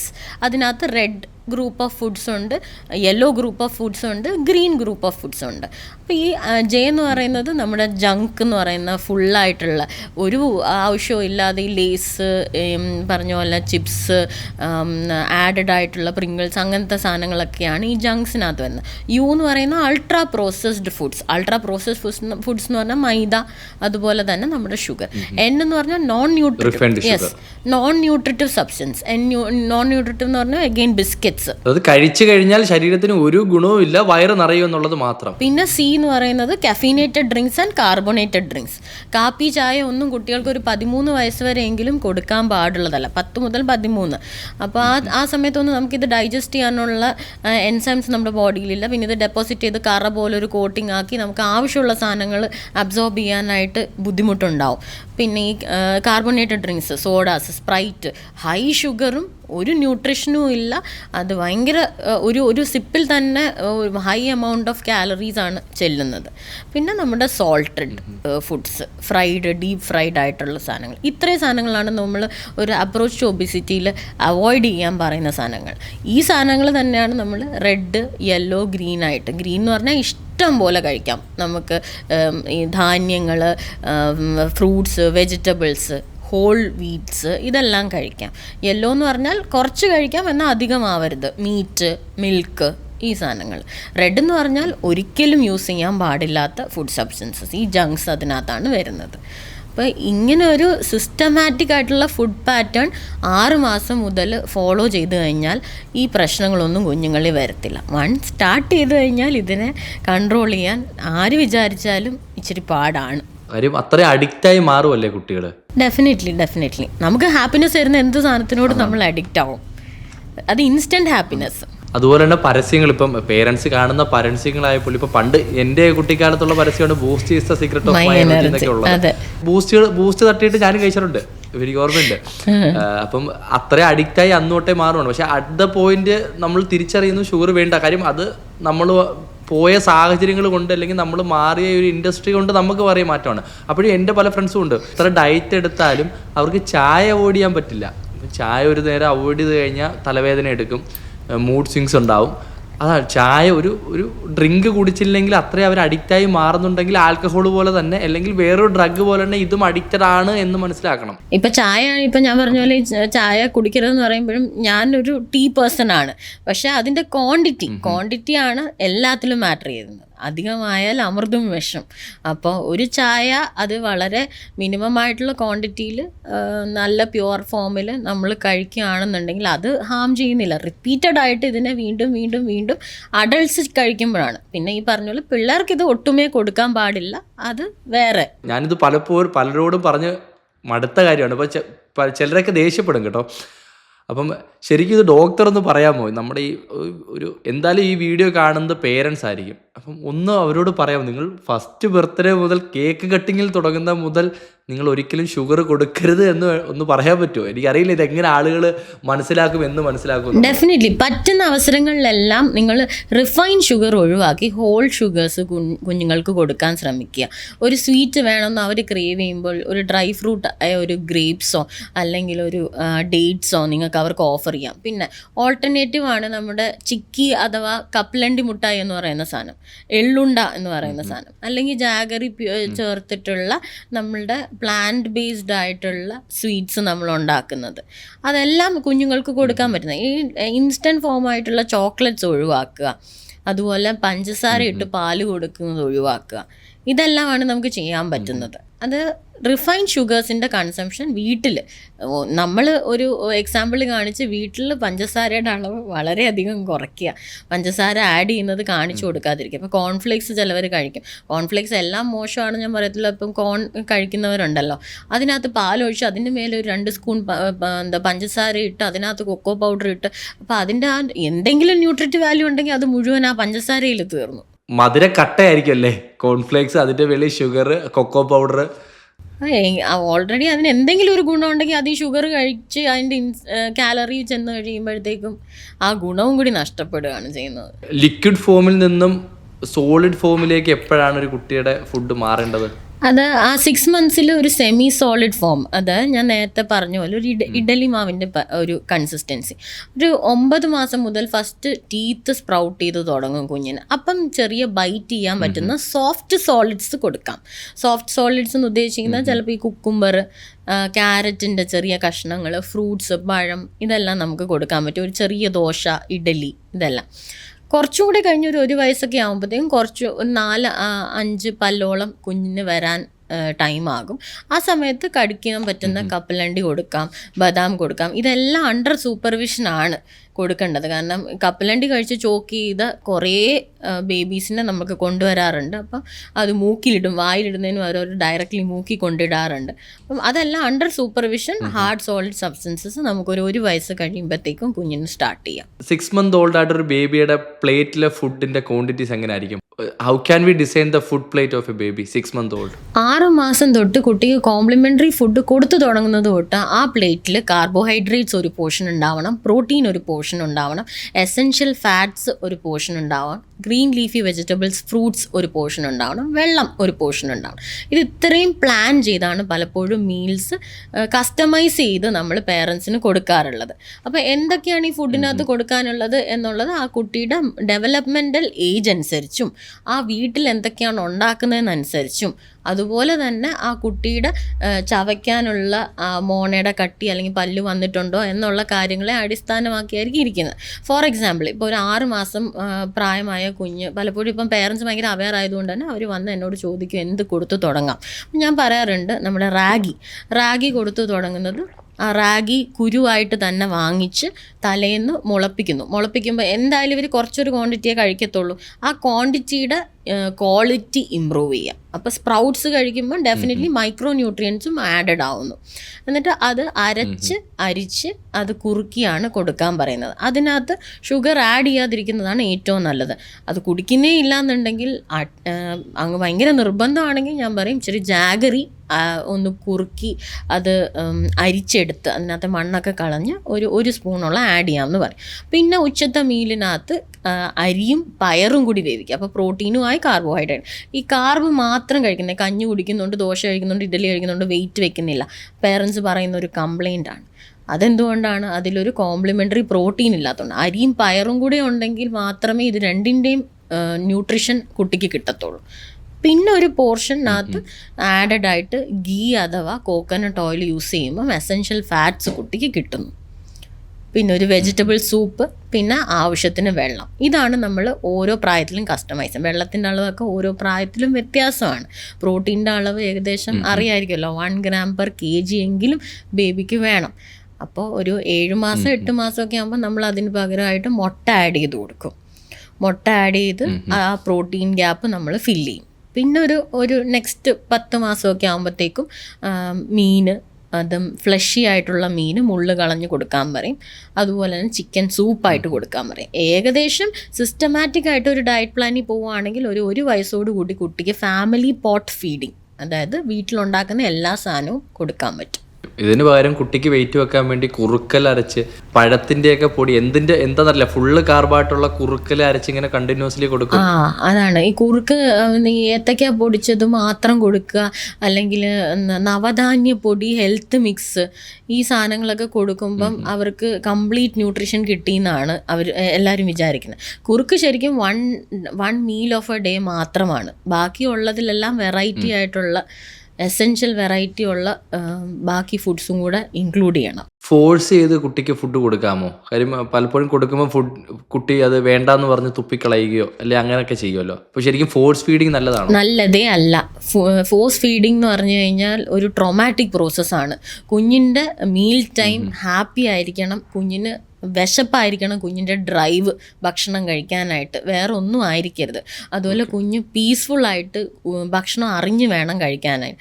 ഈ കാലി കിടത്തി കൊടുക്കുക, കുത്തിക്കയറ്റി വേണ്ടാന്ന് പറയുന്ന കരയുന്ന കുഞ്ഞിനെ ഫീഡ് കൊടുക്കുക, ഇതെല്ലാം കുഞ്ഞിന് ഫുഡിനോടുള്ള ഒരു തരം അവൾഷൻ അല്ലെങ്കിൽ വിരക്തി വന്നു തുടങ്ങുന്ന ഒരു പ്രോസസ്സാണ്. ദയവ് ചെയ്ത് ഒരിക്കലും ഫോഴ്സ് ചെയ്ത് കുട്ടിക്ക് ഫുഡ് കൊടുക്കരുത്. ചിലപ്പോൾ കുട്ടികൾ ഈ പറഞ്ഞ പോലെ ടേസ്റ്റിന്റെ ഇഷ്യൂ ഉണ്ടാകും, ഒട്ടും കഴിച്ചില്ലെങ്കിൽ ഫോഴ്സ് ചെയ്ത് കൊടുത്തല്ലേ പറ്റൂ. അല്ല, അതിന് നമ്മൾ മാർഗങ്ങൾ കണ്ടുപിടിക്കണം. Mothers are inventors. നമുക്ക് പറ്റും. ഒരു കുട്ടിയുടെ ടേസ്റ്റ്, ഇപ്പം എൻ്റെ കുട്ടിയുടെ ടേസ്റ്റ് ആയിരിക്കത്തില്ല അപ്പുറത്തെ വീട്ടിലെ കുട്ടിയുടെ ടേസ്റ്റ്. അതെന്താണെന്ന് മനസ്സിലാക്കുന്നിടത്താണ് നമ്മളുടെ വിജയം. ഇത് എളുപ്പത്തിൽ കിട്ടണം എന്ന് പറഞ്ഞു കഴിഞ്ഞാൽ എന്തായാലും നടക്കില്ല. എക്സ്പെരിമെൻ്റ് ആണ്. ഒരു കുഞ്ഞിനെ വളർത്തുന്നത് ഒരു വലിയ എക്സ്പെരിമെൻ്റ് തന്നെയാണ്. പേടിപ്പിച്ചു കഴിഞ്ഞാൽ ഫുഡ് കൊടുക്കാമല്ലോ. പേടിപ്പിച്ചും ഫുഡ് കൊടുക്കാം, TV കാണിച്ചും ഫുഡ് കൊടുക്കാം. ഇതൊന്നും സസ്റ്റെയിൻ ചെയ്യാൻ പറ്റത്തില്ല. ഈ പറഞ്ഞ പോലെ ഒരു എന്താ പറയുന്നത്, ഫുള്ള് ഭക്ഷണം എന്താണെന്ന് അറിയാതെ ഇങ്ങനെ കുട്ടി കഴിച്ചുകൊണ്ടിരിക്കുന്ന പ്രോസസ്സിലേക്ക് മാറും. എന്തെങ്കിലും TVയോ മൊബൈലോ വെച്ച് ഫുഡ് കൊടുക്കുമ്പോൾ പേടിപ്പിച്ച് ഫുഡ് കൊടുത്തു കഴിഞ്ഞാൽ കുട്ടിക്ക് ഒരിക്കലും ഒരു മാനസികമായി ഫുഡിനോടൊരു അടുപ്പം തോന്നത്തില്ല. അതൊരു ട്രോമ ലിങ്ക്ഡ് ആവും. അപ്പം ചൈൽഡ്ഹുഡ് ട്രോമയുടെ ഭാഗമാവും. പിന്നെ ഇമോഷണൽ ഈറ്റിങ്ങിലേക്ക് മാറും. അത് വൈകല്യങ്ങൾ ഉണ്ടാക്കാനുള്ള സാധ്യതയുണ്ട്, മാനസിക വൈകല്യങ്ങൾ. അപ്പം അതുകൊണ്ട് തന്നെ അങ്ങനെ ഒരു പ്രോസസ്സിലേക്ക് കടക്കുക ചെയ്യരുത്. സപ്ലിമെന്റ്സ് എന്തൊക്കെയായിരിക്കണം കൊടുക്കേണ്ടത് ഈ ഒരു ടൈമിൽ, ഈ ഫസ്റ്റ് 1000 ഡേയ്സിൽ? യെസ്, അതൊരു നല്ലൊരു ക്വസ്റ്റ്യൻ ആണ്. ഒന്നാമത്തെ കാര്യം, നമ്മളുടെ മസ്റ്റ് ഉറപ്പായിട്ടും കൊടുക്കേണ്ട സപ്ലിമെൻ്റ് എന്ന് പറഞ്ഞാൽ ബ്രസ്റ്റ് മിൽക്ക് കൊടുക്കുന്ന കുട്ടിക്ക് വൈറ്റമിൻ D3 1 വയസ്സ് വരെ കമ്പൽസറി ആയിട്ട് കൊടുക്കണം. ഇതിൽ നമ്മൾ എസെൻഷ്യൽ ആയിട്ടുള്ള മൈക്രോ ന്യൂട്രിയൻസ്, അപ്പം പാലിൽ ചിലപ്പം ഇപ്പോഴത്തെ ഫുഡും കാര്യങ്ങളും ഒക്കെ അനുസരിച്ച് നമ്മുടെ അമ്മമാരുടെ എല്ലാ പാലിലും എല്ലാ വൈറ്റമിൻസും ഒന്നും കാണണമെന്നൊന്നും ഇല്ല. അങ്ങനെയാണെങ്കിൽ ആ ഒരു ഗ്യാപ്പ് കവർ ചെയ്യാൻ വേണ്ടി നമ്മളൊരു 6 മാസത്തോളം മൾട്ടി വിറ്റമിൻ കൊടുക്കാറുണ്ട്. വെയിറ്റ് ഗെയിൻ ഒക്കെ ഉള്ള കുട്ടിയാണ്, ആക്റ്റീവ് ആണെന്നുണ്ടെങ്കിൽ പയ്യെ ആ ഒരു 3 മാസത്തോടു കൂടി വൈറ്റമിൻസ് സ്റ്റോപ്പ് ചെയ്യാറുമുണ്ട്. പിന്നെ 6 months to 9 months ആ സമയത്ത് നമ്മളുടെ അയൺ സപ്ലിമെൻറ്റ് ചെയ്ത് കൊടുക്കാറുണ്ട്, ഈ കോംപ്ലിമെൻ്ററി ഫീഡിങ് സ്റ്റാർട്ട് ചെയ്യുന്ന സമയത്ത്. ഇതാണ് മസ്റ്റായിട്ട് ഈ ഒരു വയസ്സിനുള്ളിൽ നമ്മൾ കൊടുക്കേണ്ട കുറച്ച് ന്യൂട്രിയൻസ്. പക്ഷേ ഇപ്പോൾ പ്രീടേം ബേബീസ് ആണെങ്കിൽ എഗെയിൻ അവരുടെ കാൽഷ്യത്തിൻ്റെ അളവ്, ഫോസ്ഫറസിൻ്റെ അളവ് ഒക്കെ വ്യത്യാസമായിരിക്കും. അങ്ങനെയാണെങ്കിൽ എക്സ്ട്രാ സപ്ലിമെൻറ്റ്സും കുറച്ച് ഫാറ്റ്സും ഒക്കെ നമ്മൾ കുഞ്ഞുങ്ങൾക്ക് ആഡ് ചെയ്ത് കൊടുക്കും. അത് ആ കുട്ടിയുടെ കണ്ടീഷൻ അനുസരിച്ചാണ് ചെയ്യുന്നത്. ബ്രസ്റ്റ് ഫീഡ് ചെയ്യുമ്പോൾ ബ്രസ്റ്റിൽ വേണ്ടത്ര ന്യൂട്രിയൻസ് ഇല്ല എന്ന് നമുക്ക് എങ്ങനെ കണ്ടെത്താൻ പറ്റും? അതിന് വേണ്ടി മിൽക്ക് ടെസ്റ്റ് ചെയ്യേണ്ട ആവശ്യമുണ്ടോ? മിൽക്ക് ടെസ്റ്റ് ചെയ്യുന്ന സ്ഥലങ്ങളുണ്ട് റിസർച്ച് പ്രോസസ്സിനായിട്ട്. പക്ഷേ എല്ലാവരുടെയും മിൽക്ക് ടെസ്റ്റ് ചെയ്യാൻ എന്തായാലും പ്രാക്ടിക്കലി പോസിബിൾ ആയിട്ടുള്ള കാര്യമല്ല. അമ്മ നന്നായിട്ട് ന്യൂട്രിയൻസ് ഒരു ഈ പറഞ്ഞ പോലെ ബാലൻസ്ഡ് ഡയറ്റാണ് കഴിക്കുന്നതെങ്കിൽ ഒബ്വിയസ്ലി ആ ഒരു പാലിൽ അത്യാവശ്യം ന്യൂട്രിയൻസ് ഉണ്ടാവും. അത് നമ്മളങ്ങ് അനുമാനിക്കുക, അങ്ങനെയാണ്. കാര്യം നേരത്തെ പറഞ്ഞില്ലായിരുന്നു, മിൽക്കിൽ ന്യൂട്രിയൻ ഡെഫിഷ്യൻസി ഉണ്ടെങ്കിലാണ് നമ്മൾ സപ്ലിമെന്റിലേക്ക് പോകേണ്ടതെന്ന്. അത് ഈ പറഞ്ഞ പോലെ കാൽഷ്യം അയണോ അമ്മ കഴിക്കുന്നില്ല, അത് നമുക്ക് എവിഡൻ്റ് ആയിട്ടുള്ളൊരു കാര്യമാണ്. അമ്മ ഭയങ്കര ക്ഷീണിച്ച് അവശയായിരിക്കുന്ന ഒരു ഹീമോഗ്ലോബിൻ എന്ന് പറഞ്ഞാൽ ഹീമോഗ്ലോബിൻ ഒരു 6-7 ഒക്കെ ഉള്ള അമ്മയാണെങ്കിൽ ആ അമ്മയുടെ പാലിൽ അയൺ ഉണ്ടാവില്ല. അപ്പം നമ്മൾ സപ്ലിമെൻറ്റ് ചെയ്താലേ പറ്റത്തുള്ളൂ. അതുപോലെ കാൽഷ്യവും സെയിം തിങ് തന്നെ. ഒരു പീഡിയാട്രിഷ്യൻ എന്ന രീതിയിൽ വ്യത്യസ്തമായ പേരൻറ്റിങ് കാണുന്ന ഒരാളാണ്. അപ്പം ഗുഡ് പേരൻറ്റിങ് അല്ലെങ്കിൽ ബാഡ് പേരൻറ്റിങ് ആയിട്ടുള്ളത്. അപ്പം എക്സസ് ആയിട്ടുള്ള കെയർ അല്ലെങ്കിൽ മോർ കൺസേൺഡ് ആയിട്ടുള്ള കെയർ നല്ലതാണോ? അതിലെന്തെങ്കിലും ഇഷ്യൂസ് ഉണ്ടോ എക്സസ് കെയർ കൊടുക്കുന്നത് കൊണ്ട്? എക്സസ് കെയർ കൊടുക്കുന്നത് കൊണ്ട് കുഞ്ഞിനും എനിക്കും ഭയങ്കര ഇഷ്യൂസാണ്. ഒന്നാമത്തെ കാര്യം, ഡൗട്ടുകളുടെ ഒരു പെരുമഴയാണ് പല പേരൻസിനും. ചെറിയൊരു കൊതുകടിച്ച ഭാഗത്തൊരു ചുമപ്പുണ്ടെങ്കിൽ അവർ വന്ന് ചോദിക്കും കളർ മാറുമോ, എത്ര ദിവസത്തിൽ ഈ കളർ മാറും. അങ്ങനെ ആ എക്സ്ട്രീമിൽ പാരനോയിഡ് ആയിട്ടുള്ള പേരൻസ് വരാറുണ്ട്. ഇവരെ കൺവിൻസ് ചെയ്യാനും പാടാണ്. കാരണം ഇവരിത് ഓൾറെഡി ഗൂഗിളിലിട്ട് നോക്കി ആ കളർ കണ്ടുപിടിച്ച് അതിനെന്തൊക്കെയാണ് അതിൻ്റെ പ്രശ്നങ്ങൾ, ഇത് മിക്കവാറും അറ്റത്ത് ചെന്ന് വല്ല സ്കിൻ ക്യാൻസറിൻ്റെ അറ്റം വരെ വായിച്ചിട്ടായിരിക്കും വരുന്നത്. പിന്നെ ഇതിനിടുന്ന ഓയിൻമെൻറ്റ്, അതുകൊണ്ട് ഓയിൻമെൻറ്റിനകത്ത് ഉള്ള കണ്ടൻറ്റ് ഇത് ഇട്ടാൽ പക്ഷേ കുഞ്ഞിൻ്റെ സ്കിൻ പിന്നെ ചീത്തയാവത്തില്ലേ ഡോക്ടറെ എന്നൊക്കെ ചോദിക്കുന്ന പേരൻസ് ഉണ്ട്. അതൊരു എക്സ്ട്രീം. അതുകൊണ്ട് തന്നെ കുഞ്ഞുങ്ങളെ ചിലപ്പോൾ പുറത്തിറക്കത്തില്ല, ഫുൾ കവേർഡായിട്ട് ഇടും, ഫ്ലാറ്റിനകത്ത് തന്നെ ഇരുത്തും, മണ്ണിലോട്ട് ഇറക്കത്തില്ല. അപ്പോൾ അത് കുഞ്ഞുങ്ങൾക്ക് വേണ്ട ഇമ്മ്യൂണിറ്റി കിട്ടുന്നതിന് ഒരു തടസ്സമായിട്ട് മാറും. അതുപോലെ ഫുള്ള് കവർ ചെയ്ത് കുഞ്ഞിനെ അകത്ത് വെച്ചേക്കുന്ന കുട്ടിക്ക് വൈറ്റമിൻ ഡി ഡെഫിഷ്യൻസി ഉണ്ടാവും. അവരെ പല കാര്യങ്ങളിൽ എക്സ്പോസ്ഡ് ആവാതെ അവരുടെ ഡെവലപ്മെൻറ്റ് നടക്കത്തില്ല. ഇതാണ് കുട്ടിക്ക് ഉണ്ടാവുന്ന ബുദ്ധിമുട്ട്. രണ്ടും എനിക്കും ബുദ്ധിമുട്ടാണ്, കുഞ്ഞിനും ബുദ്ധിമുട്ടാണ്. ഓവർ കെയറിങ് എല്ലാം ബാലൻസ്ഡ് ആയിട്ട് വേണം. ഗൂഗിൾ മാത്രമല്ല, ഇപ്പം അതിൻ്റെ കൂടെ എയുടെ കാലമാണ്. ഇപ്പം എല്ലാത്തിനും ഓരോരോ ആപ്ലിക്കേഷൻസ് ഉണ്ട്. ഇപ്പോൾ ChatGPT പോലുള്ള ആപ്പുകൾ ഉപയോഗിക്കാം. ഇപ്പോൾ ഒരു കപ്പിളിൽ പോസിറ്റീവ് ആവുകയാണെങ്കിൽ ഉടനെ പിന്നെ ആ ടൈം മുതൽ ആ പുള്ളിക്കാരൻ്റെ അല്ലെങ്കിൽ ആ കപ്പിൾസിൻ്റെ Instagram feed full child related ആയിരിക്കും. പിന്നെ അവർ ഓരോന്നും എയോട് ചോദിച്ചിട്ടായിരിക്കും വരുന്നത്. അപ്പം ഒരു ഡോക്ടർ എന്ന രീതിയിൽ സോഷ്യൽ മീഡിയ ഇൻഫ്ലുവൻസുകൾ എങ്ങനെ ബാധിക്കുന്നുണ്ട്? സോഷ്യൽ മീഡിയ ഇൻഫ്ലുവൻസ് ഭയങ്കരമായിട്ട് ബാധിക്കുന്നുണ്ട്. ഒരു വശത്ത് അവർ കുറച്ചും കൂടെ അവെയറാണ്, അവരറിയേണ്ട റിസ്കുകൾ എന്തൊക്കെയാണ്, അവരെന്താണ് എക്സ്പെക്റ്റ് ചെയ്യേണ്ടത്, നെക്സ്റ്റ് ഡെവലപ്മെൻറ്റ് എന്താണ്, അവയർനെസ് ക്രിയേറ്റ് ചെയ്യുന്നുണ്ട്. ഡെഫിനറ്റ്ലി അത് ഞാൻ സമ്മതിക്കുന്നു. പക്ഷെ അതിനോടൊപ്പം തന്നെ പല സ്ഥലത്തു നിന്നുള്ള ഇൻഫർമേഷൻ, ഇപ്പം ഞാൻ ഈ ചെയ്യുന്ന വീഡിയോ പോലെ തന്നെ പലവരും ക്വാളിഫൈഡ് ആയിട്ടുള്ളവരാവട്ടെ ക്വാളിഫൈഡ് അല്ലാത്തവരായിക്കോട്ടെ, ഈ ആക്സസിബിലിറ്റി ഓഫ് മീഡിയ കൊണ്ട് കുറേ പേര് വീഡിയോ ചെയ്യുന്നുണ്ട്. അപ്പം ഇത് ഒരു ഡിസിഷൻ കൺഫ്യൂഷനിലേക്ക് ഈ പേരൻസിനെ കൊണ്ടെത്തിക്കും. ഒരാൾ ഇങ്ങനെ പറഞ്ഞു, ഒരാൾ അങ്ങനെ പറഞ്ഞു എന്നുള്ളത്. അത് സോഷ്യൽ മീഡിയയുടെ ഒരു പ്രശ്നമായിട്ട് എനിക്ക് തോന്നിയിട്ടുണ്ട്. എപ്പോഴും ക്ലാരിറ്റി കുറവ് ഇപ്പം പേരൻസിൽ കാണാറുണ്ട്. അല്ല, ഇതിനൊരു നല്ല വശമുണ്ട്. കാര്യം ഞാൻ ഈ റീസെൻ്റ് ആയിട്ടൊരു ന്യൂസ് കണ്ടതെന്ന് പറഞ്ഞാൽ, ഒരു പെൺകുട്ടി പ്രഗ്നൻ്റ് ആയിരുന്നു, വീട്ടിൽ ഒറ്റയ്ക്കാണ് താമസിച്ചത്, വർക്കിംഗ് വുമണാണ്. ഓരോ ഇൻഡിക്കേഷൻസും ChatGPT പോലുള്ള ഏതോ ഒരു AI ആപ്ലിക്കേഷനിനോട് സംസാരിച്ചുകൊണ്ടിരുന്നതാണ്. അപ്പോൾ എന്തോ ഒരു കോംപ്ലിക്കേഷൻ പുള്ളിക്കാരിക്ക് തോന്നി. അത് സെർച്ച് ചെയ്തപ്പോൾ ഇമ്മീഡിയറ്റ് ആയിട്ട് മെഡിക്കേഷൻ വേണ്ടതാണ് എന്ന് പറയുന്നു. അപ്പം തന്നെ ആംബുലൻസ് കോൾ ചെയ്തിട്ട് ഈ ലേഡി ഒറ്റയ്ക്ക് ഹോസ്പിറ്റലിൽ പോയി. അപ്പം അതിൻ്റെ AI കൊണ്ടുള്ള ഗുണം എന്ന് പറഞ്ഞൊരു പോസ്റ്റാണ് ഞാൻ കാണുന്നത്. ഞാനിങ്ങനെ ഓരോ എൻ്റെ ഇൻഡിക്കേഷൻസും AI കൊടുത്തു. അപ്പോൾ AI പറയുന്ന രീതിയിൽ ഞാൻ ഹോസ്പിറ്റലിൽ എത്തി. അതുകൊണ്ട് എനിക്ക് സേഫായിട്ട് കുട്ടിയെ കിട്ടി എന്നുള്ളത് വെച്ചിട്ട്. അപ്പം അതിനൊരു നല്ല സൈഡും ഉണ്ടല്ലോ. ഉണ്ട്. അതൊരു പക്ഷേ ഈ പറഞ്ഞതുപോലെ 100-ൽ ഒരാളായിരിക്കും അങ്ങനെ നല്ല സൈനായിട്ട് വരുന്നത്. മറ്റുള്ളവരെല്ലാവരും പേടിച്ച് ഹോസ്പിറ്റലിലോട്ട് വന്ന് പിന്നെ നമ്മൾ അതിനെ എക്സാമിൻ ചെയ്ത് റീഅഷ്യൂർ ചെയ്ത് തിരിച്ചയക്കുകയാണ് ചെയ്യാറ്. ഉണ്ട്, നല്ലതില്ല എന്ന് ഞാൻ പറഞ്ഞതേ ഇല്ല, നല്ലതും ഉണ്ട്. സ്കോപ്പ് ഓഫ് പ്രാക്ടീസ് എന്നുണ്ടല്ലോ. ഇപ്പോൾ ഒരു വീഡിയോ ചെയ്യുമ്പോൾ ഞാനൊരു വീഡിയോ ചെയ്യുമ്പോൾ ഞാൻ അതിൽ ക്വാളിഫൈഡ് ആണെങ്കിൽ മാത്രമല്ലേ ആ വീഡിയോ ചെയ്യാൻ പാടുള്ളൂ. ഡെഫിനറ്റ്ലി. ഇപ്പോൾ എൻ്റെ സ്കോപ്പ് ഓഫ് പ്രാക്ടീസിൽ വരുന്നതല്ല എങ്കിൽ അങ്ങനെ ചെയ്യുന്ന കുറേ ആൾക്കാരുണ്ട്. ഇൻഫ്ലുവൻസേഴ്സ് ആയാലും ഇപ്പം മാർക്കറ്റിങ്ങിൻ്റെ ആവശ്യങ്ങൾക്കായിട്ടായാലും. അപ്പം ഇതെല്ലാം കൊണ്ട് ഡോക്ടറിനുണ്ടാവുന്ന ബുദ്ധിമുട്ടുകൾ, അല്ലെങ്കിൽ ആരൊക്കെ ആയിരിക്കണം ഒരു കുട്ടിയെ റിലേറ്റ് ചെയ്യുന്ന വീഡിയോകൾ ചെയ്യേണ്ടത്? കുട്ടിയെ റിലേറ്റ് ചെയ്യുന്ന വീഡിയോ ഈ പറഞ്ഞതുപോലെ പല മേഖലകളിലാണ്. ഒന്ന്, ഹെൽത്ത് റിലേറ്റഡ് ആയിട്ടുള്ള കൺസെപ്റ്റ്സ് ആണ് ചെയ്യുന്നതെങ്കിൽ അതൊരു ക്വാളിഫൈഡ് പീഡിയാട്രിഷ്യൻ ആയിരിക്കണം. ഈ പറഞ്ഞതുപോലെ അവർക്ക് ന്യൂ ബോണിനെ കുറിച്ചും പറയാൻ പറ്റും, പീഡിയാട്രിക്സിനെ കുറിച്ചും പറയാൻ പറ്റും. അതിൽ സ്പെഷ്യലൈസ് ചെയ്തവരാണെങ്കിൽ, ഇപ്പം ന്യൂനേറ്റോളജിയിൽ സ്പെഷ്യലൈസ് ചെയ്തുള്ള ഒരാളാണെങ്കിൽ ഈ 28 ദിവസത്തിന് താഴെ പ്രായമുള്ള കുഞ്ഞുങ്ങളുടെ കാര്യം കുറച്ചും കൂടെ ആധികാരികമായി പറയാൻ പറ്റും. അതുപോലെ എനിക്ക് പാരലലായിട്ടുള്ള ഒരു സ്പെഷ്യാലിറ്റിയാണ് ഡെവലപ്മെൻറ്റൽ പീഡിയാട്രിക്സ്. ഈ പറഞ്ഞതുപോലെ കുഞ്ഞുങ്ങളുടെ ഡെവലപ്മെൻറ്റ് എല്ലാം അസസ് ചെയ്യുന്നതും അവരുടെ ഏത് സ്ഥലത്ത് വെച്ച് സ്റ്റിമുലേറ്റ് ചെയ്യണം അല്ലെങ്കിൽ എന്താണ് വാർണിംഗ് സൈൻസ് എന്ന് അറിയുന്ന ഒരു ഡിവിഷനാണ് ഈ ഡെവലപ്മെൻറ്റൽ പീഡിയാട്രിക്സ്. അതുപോലെ ചിലപ്പോൾ ഈ ഫുഡിൻ്റെ കാര്യത്തിലാണെങ്കിൽ ഞങ്ങളെപ്പോലെ തന്നെ ഡയറ്റീഷ്യൻസിനും വളരെയധികം എക്സ്പീരിയൻസ് ഉള്ളൊരു ഫീൽഡാണ്. പിന്നെ മദേഴ്സ്, ഡെഫിനറ്റ്ലി ഞാൻ പറഞ്ഞ പോലെ എക്സ്പെരിമെൻ്റ് ചെയ്യുന്ന മദേഴ്സ് ഉണ്ടല്ലോ, ഈ കറക്റ്റായിട്ടുള്ള കൺസെപ്റ്റ്സ് മനസ്സിലാക്കി പിള്ളേർക്ക് പറ്റുന്ന ഫുഡ് ഉണ്ടാക്കിയെടുക്കുന്ന പല മദേഴ്സിനെയും എനിക്ക് ഇൻസ്റ്റാഗ്രാം വഴി അറിയാം. അപ്പം അങ്ങനെയുള്ള മദേഴ്സിനും ഈ പറഞ്ഞതുപോലെ ഇൻഫർമേഷൻ കൊടുക്കാം. പക്ഷെ ഒരു ഹെൽത്ത് റിലേറ്റഡ്, ഡിസീസ് റിലേറ്റഡ് അല്ലെങ്കിൽ ഒരു പത്തോളജി റിലേറ്റഡ് ആയിട്ടുള്ളൊരു കാര്യം ഉറപ്പായിട്ടും കുട്ടികളുടെ കാര്യങ്ങളിലാണെങ്കിൽ ഒരു ക്വാളിഫൈഡ് ആയിട്ടുള്ള പീഡിയാട്രിഷ്യൻ മാത്രമേ കൊടുക്കാൻ പാടുള്ളൂ. ഓക്കെ, അവരുടെ സ്കോപ്പ് ഓഫ് പ്രാക്ടീസ് വരുന്നതാണ് ഇതെല്ലാം. അതെ. റീസെൻ്റ് ആയിട്ട് ഈ കുട്ടികളുടെ വീഡിയോസൊക്കെ കാണുമ്പം യൂട്യൂബിൽ സെർച്ച് ചെയ്ത് നോക്കുമ്പോഴെല്ലാം റിലേറ്റഡ് ആയിട്ടുള്ള വീഡിയോസ് വരും. അപ്പം ഇന്ത്യയിൽ കുട്ടികളെ കുളിപ്പിക്കുമ്പോഴുള്ള വീഡിയോ വേഴ്സസ് അതർ കൺട്രീസ് എന്ന് പറഞ്ഞ ഒരു വീഡിയോ ഉണ്ടായിരുന്നു. അപ്പം കാണാൻ നല്ല രസമാണ്. നമ്മൾ അതർ കൺട്രീസ് എന്ന് പറഞ്ഞിട്ട് കുട്ടിയെ വളരെ ഒരു വൈപ്പ്, ചെറിയൊരു ക്ലോത്ത് വെച്ചിട്ട് വെള്ളം വെച്ച് ഇങ്ങനെ വൈപ്പ് ചെയ്യുന്നു. അതേസമയം ഇന്ത്യയിലേക്ക് വരുമ്പോൾ ഒരു പാളയിൽ കുട്ടിയെ കിടത്തിയിട്ട് ഒരു വലിയ ട്രീറ്റ്മെൻറ്റാണ്.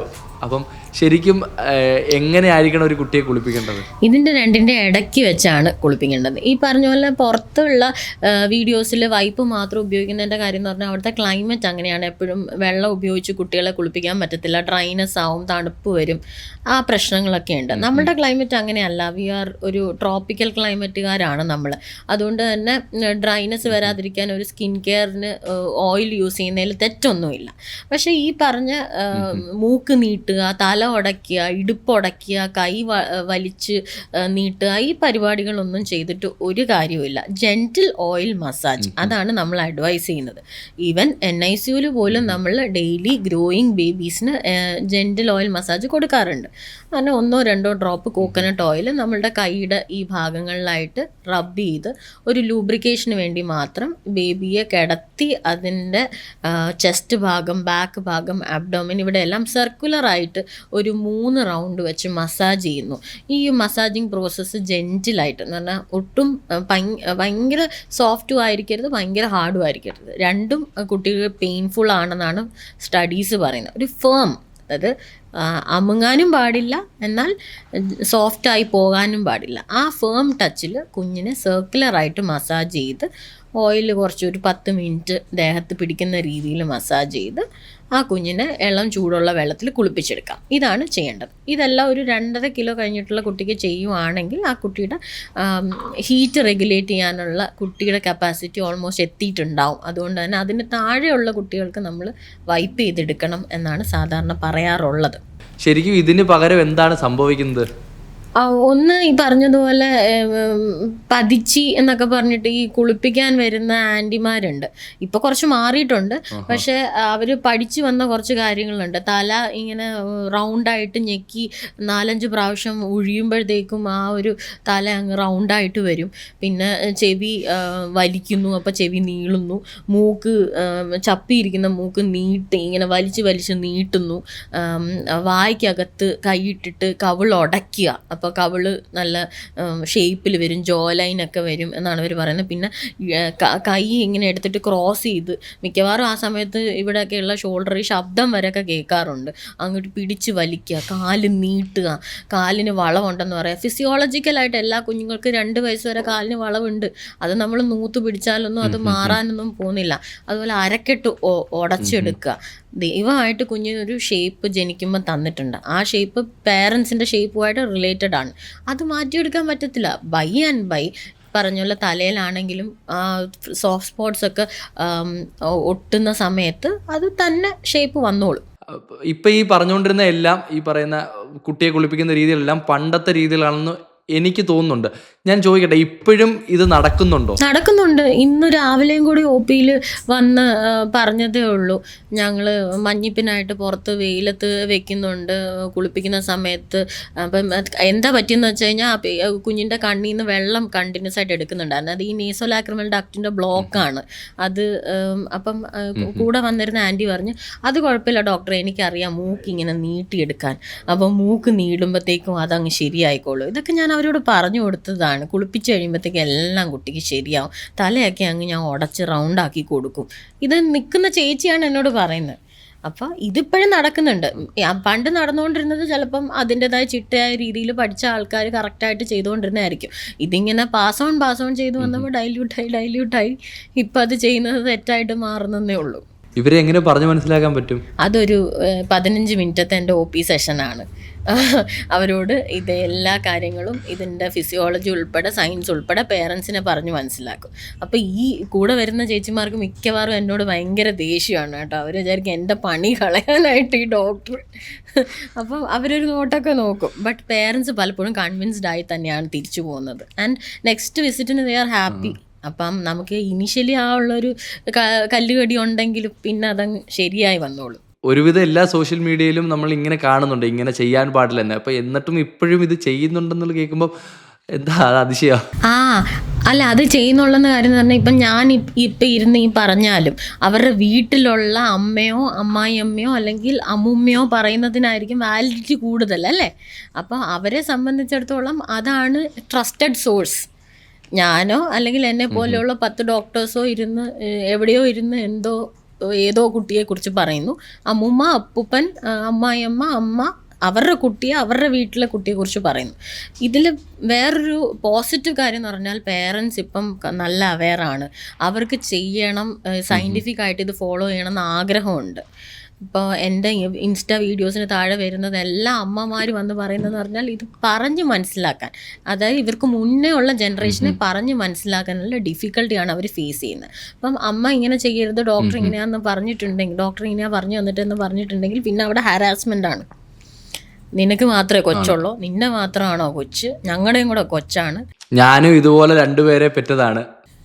അതെ, ഞാൻ 2 പേരെ പെറ്റതാണ്. ഞങ്ങളുടെ മുന്നുള്ള എല്ലാവരും 9ഉം 10ഉം പെറ്റതാണ്. അവരൊക്കെ വളർന്നില്ലേ, നിന്റെ കൊച്ചിന് മാത്രം എന്തോ ഒരു പുതുമ.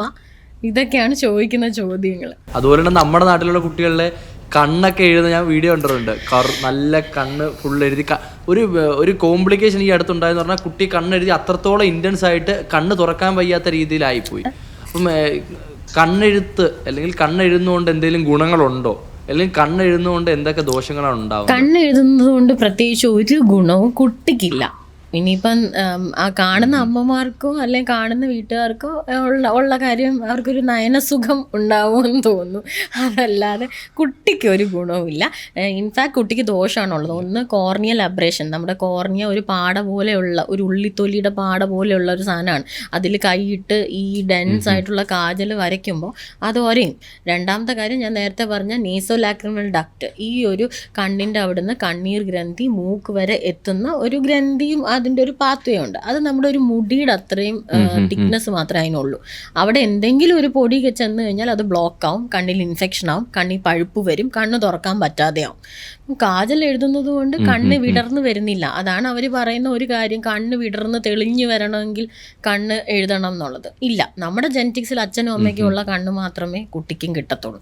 പിന്നെ ഈ കണ്ണ് വിടും എന്നുള്ളതിന് കണ്ണ് എഴുതുന്ന ആൾക്കാരുണ്ട്. പുറത്തുനിന്ന് വന്ന ആൾക്ക് നമ്മളെക്കുറിച്ച് പറയാനാണെങ്കിൽ അവർ പറഞ്ഞിട്ട് പോവും, ഏൽക്കാനുള്ളതാണെങ്കിൽ നമുക്ക് ഏൽക്കും. അതിന് നമ്മൾ കണ്ണെഴുതിയാലും കണ്ണെഴുതിയില്ലെങ്കിലും അവരുടെ നാക്ക് പോലെ ഇരിക്കും എന്നാണ് എനിക്ക് തോന്നുന്നത്.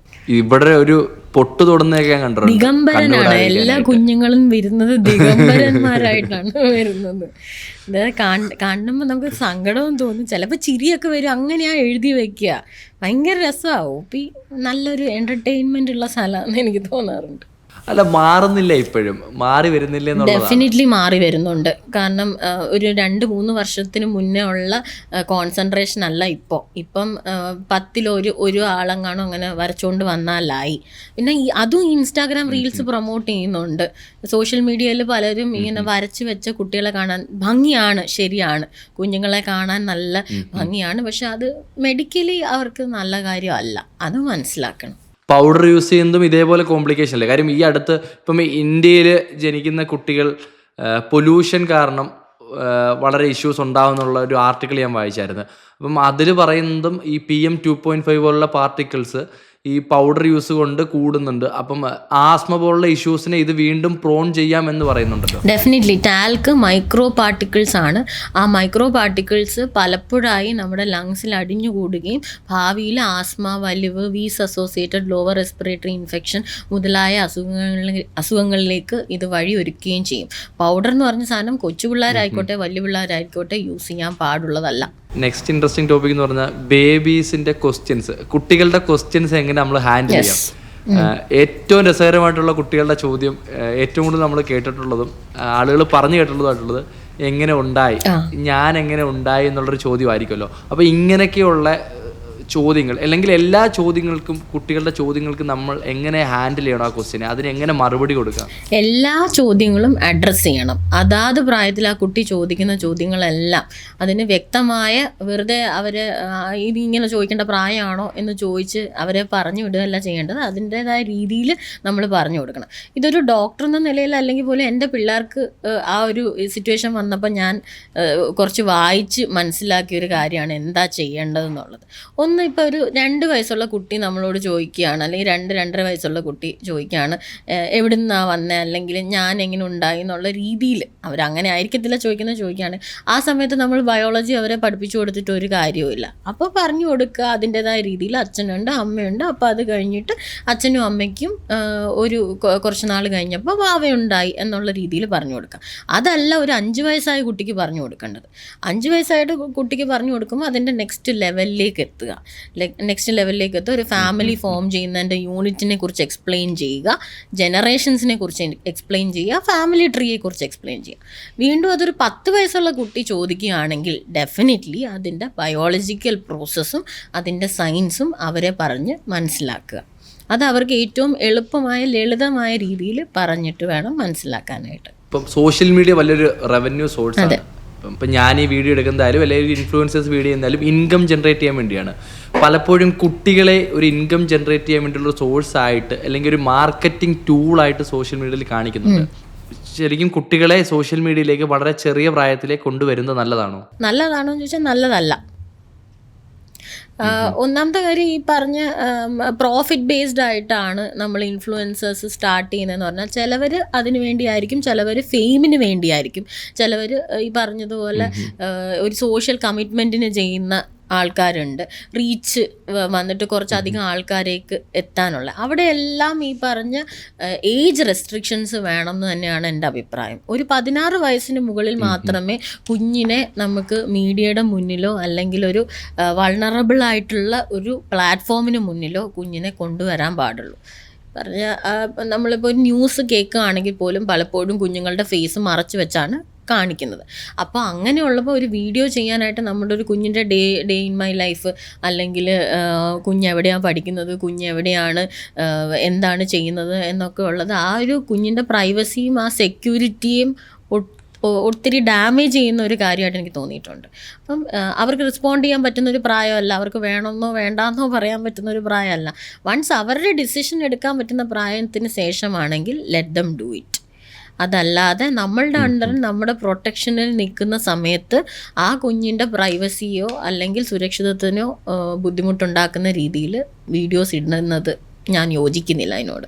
എത്ര കാലം വരെ പേരൻസ് കുട്ടിയെ ഒപ്പം കിടത്തണം? അതിന് ഒരു റീസണബിൾ ആയിട്ടുള്ള ഒരു ഉത്തരം എന്ന് പറഞ്ഞാൽ ഒരു 2 വയസ്സിന് ശേഷം കുഞ്ഞിനെ നമ്മൾ മാറ്റിക്കിടത്താവുന്നതാണ്.